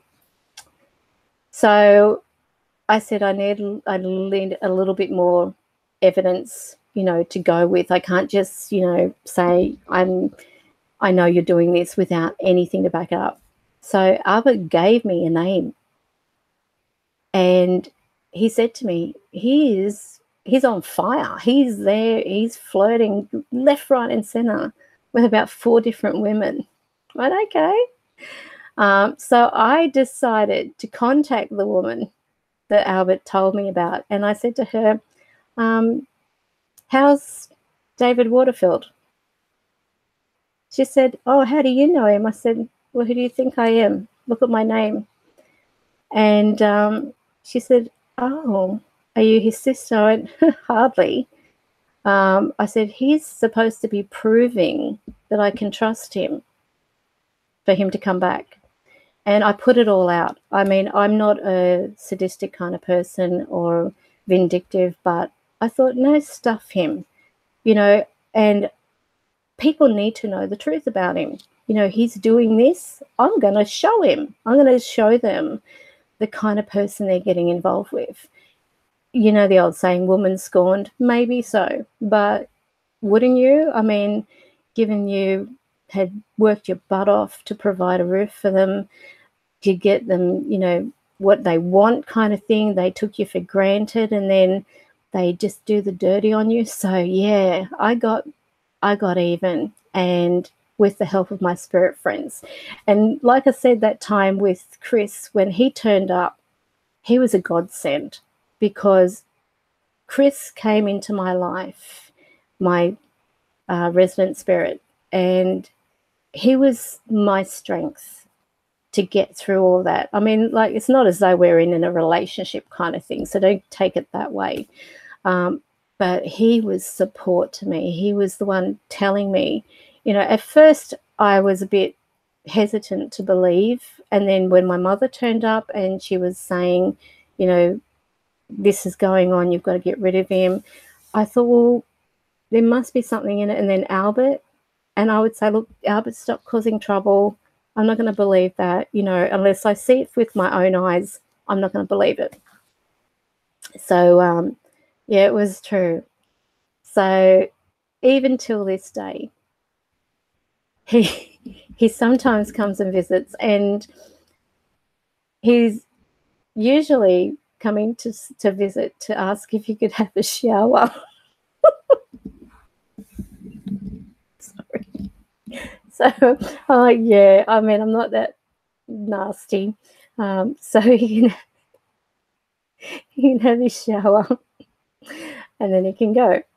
But that's how, you know, I said to him, you're going to have to prove yourself, because the trust is gone. You know, when the old saying, once bitten, twice shy. Yes, I know you're there, Chris. I don't know whether you heard the knocking. So, yeah, that's where it's at, kind of thing. So she's married now. She's become very spiritual. Yeah. Well, what do you do?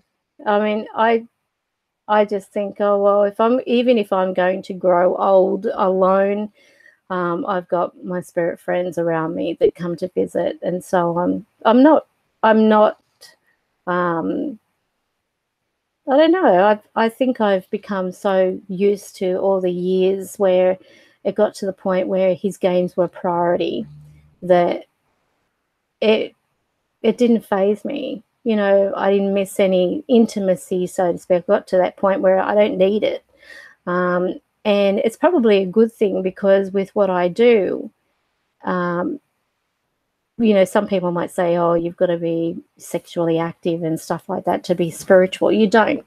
In fact, it's better. I actually do better readings if I'm not, and I'm not. So I don't miss it. And it's so weird. It's like, you know, I don't have that desire. I think I'm past it. Too much information. What's happening in this live stream? So it's like, you know, hey, Karen is revealing all. There's no secret live stream. But I didn't have anything obviously planned to talk about tonight. There was no set agenda. It was like winging it. Whatever will come will be a part of the live stream. I was going to do some quick reads, but it's now 1:20 in the morning in Sydney, and I started this at 10. I think it's a bit late, and I've got to do another live stream tomorrow night with the private page. So otherwise I would have, but I got carried away. But yes, there's some good people in the world. There's some good men out there, and there's some good women out there. You know, it's hard, but you know, to trust people, because especially if you've been through a hard relationship where things just didn't go to plan, that just shows you. I mean, here I was thinking, you know, yeah, maybe God brought him into my life, but then maybe it was up to me to maintain it and, you know, model the behavior of how I wanted to be treated. But it just sort of like went on the wayside. You know, he was wrapped up in his games. I was doing my work, and we drifted. You know, I feel like we drifted. So maybe, who knows? But it was sort of really weird with him when he did ignore me, and he basically wiped me. I actually had contact with an old friend of mine who was male, but nothing happened. And just the fact that I was talking to somebody, you know, like just conversing, he went off his nut. He smashed my phone. He got really jealous, and I said, nothing's happening. Nothing's going on. I mean, I'm not sleeping with the guy. I'm not meeting him or anything. It's just conversing. You know, you've got no time to converse with me, except if you want to argue or you want to play your games and tell me to get out of the way. So it's, well, thank you. Flattered that you like my live streams, even though they try to be different. I was going to also do some of the you know, reading the ghost stories and stuff like that. But, you know, again, probably next time, hopefully we'll have order on. But he's had a few issues with getting the bills done and everything like that. So, you know, so you're back, Liz. So, yes, I probably would leave it there. But, you know, I think it's important to say that there are some good people out there. Don't give up. You know, I believe that God's always got a plan, and I think it's a matter of just being positive and, you know, letting what will be, you know. But when it comes to relationships, the way I look at it, if you can, and I do have a actual video on my channel about relationships that I shared, and this was, I think, going through the time of the hurt and just talking aloud, and thought, well, I'm going to record this. And it was actually in traffic, that it was, yes, true. Good friends are hard to find too. So when when I was like thinking aloud, I thought I need to record this because there's a lot of things that I'm going to need to reflect on also. And sometimes when I do record, when I have these moments, you know, where I'm getting things that come to me and things that I see, and it's sort of like through my higher self or through my guide, I'm being shown all these different things. So I record it because I never know when I'm going to be able to, you know, or need to listen back to that, because that's advice that I'm giving myself, if that makes sense to you. And I thought, no, this might be something also that others out there going through the same thing. I always believe that sometimes when we go through these experiences, it's not just for us, but there's something that we have to learn from that experience, something that we have taken for granted, or something that is not necessarily just for us, but there to help others in the same predicament.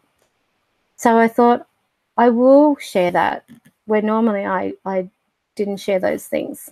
And it's, yeah, I am too, Liz. I'm happy to be on my own as well. I mean, I do have my moments where, you know, just thinking I'd like to be with someone, I'd like to have that conversion, talking. But I mean, I'm busy with my readings and everything, so I don't have time now, even if I wanted to. So it is sad, you know, in a way, but in another way, it's taught me something. So maybe that was God's lesson to me, was to teach me. Maybe he needed that to happen, that union to happen, to bring my daughter into the world, because she's very passionate about animal, you know, Animals Australia, and donating all her pocket money and trying to prevent cruelty to animals. And I mean, she's a voice for that. She's appeared twice now in their magazines for what she does. I mean, she's 10 years old and she's already a voice for animals, you know. Proud. Yeah, proud. So maybe there was a purpose. I mean, she may be a necessary person in this world for later on, for whatever reasons. Maybe it's because of the animals, maybe it's because of something else. But she might not have been brought into this world had we not met. You know what I mean? So I have to look at it in that perspective. But maybe this was God's lesson to me, saying, you know, don't be too anxious for a relationship, because there's other things that I have planned for you. And maybe a relationship isn't one. Maybe it was just getting over that, or getting that out of my system. Who knows?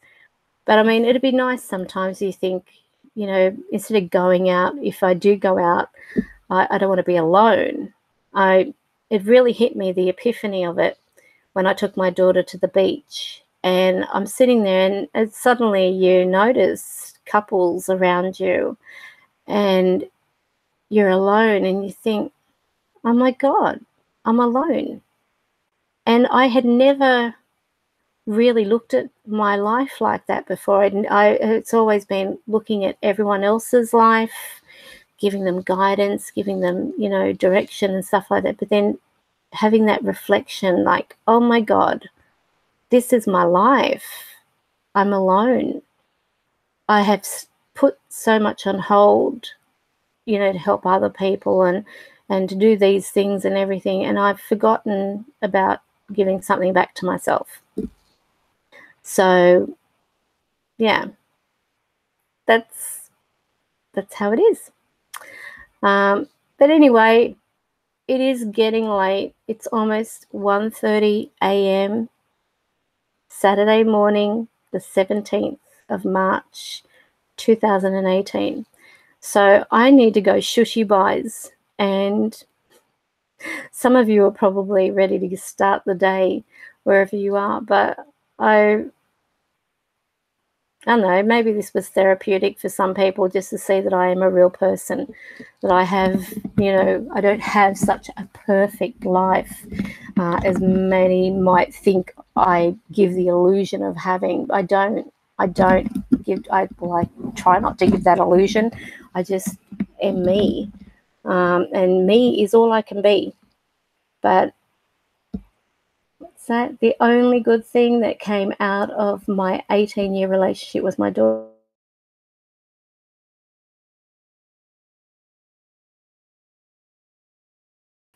I mean, I feel sorry for the people who can't have children, you know, that, what's that? Chat disconnected? That's weird. Just disconnected. Anyway, well, I'm going to go. I will see you all next Friday. As I said, if Order is on, then, you know, he'll be in the live stream as well. What's that? Can still text. Yeah, so anyway, I'm going to go. So thank you so much for joining me. To those watching, the 15 at the moment, thank you.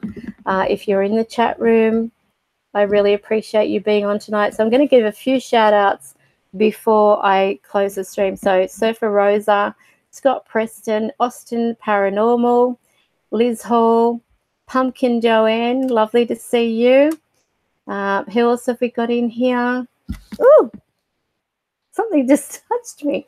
That was freaky. It caught me off guard.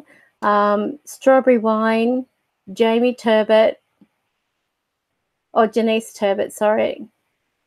Sharon G, Sandra Postums.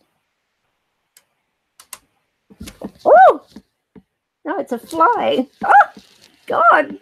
Now I'm getting attacked by a fly. What's a fly doing in here? That's freaky. Oh, I hate flies.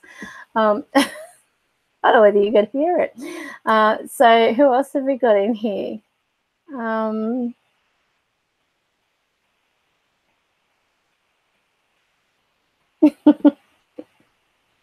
Attack of the Killer Flies. Must be the smell of my hairspray. I put a little bit of hairspray on, but it's not one of those really stiff holding ones. I can't stand those. You see those people, it's sort of like everything moves when they go outside, like their clothes move, but their hair's stiff. I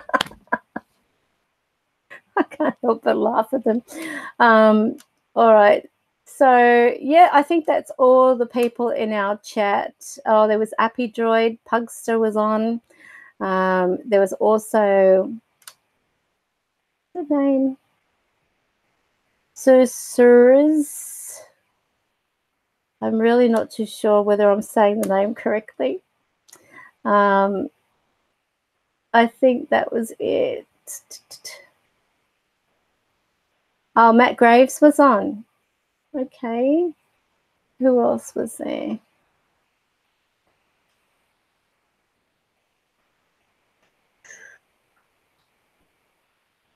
Yeah, I think that's about it.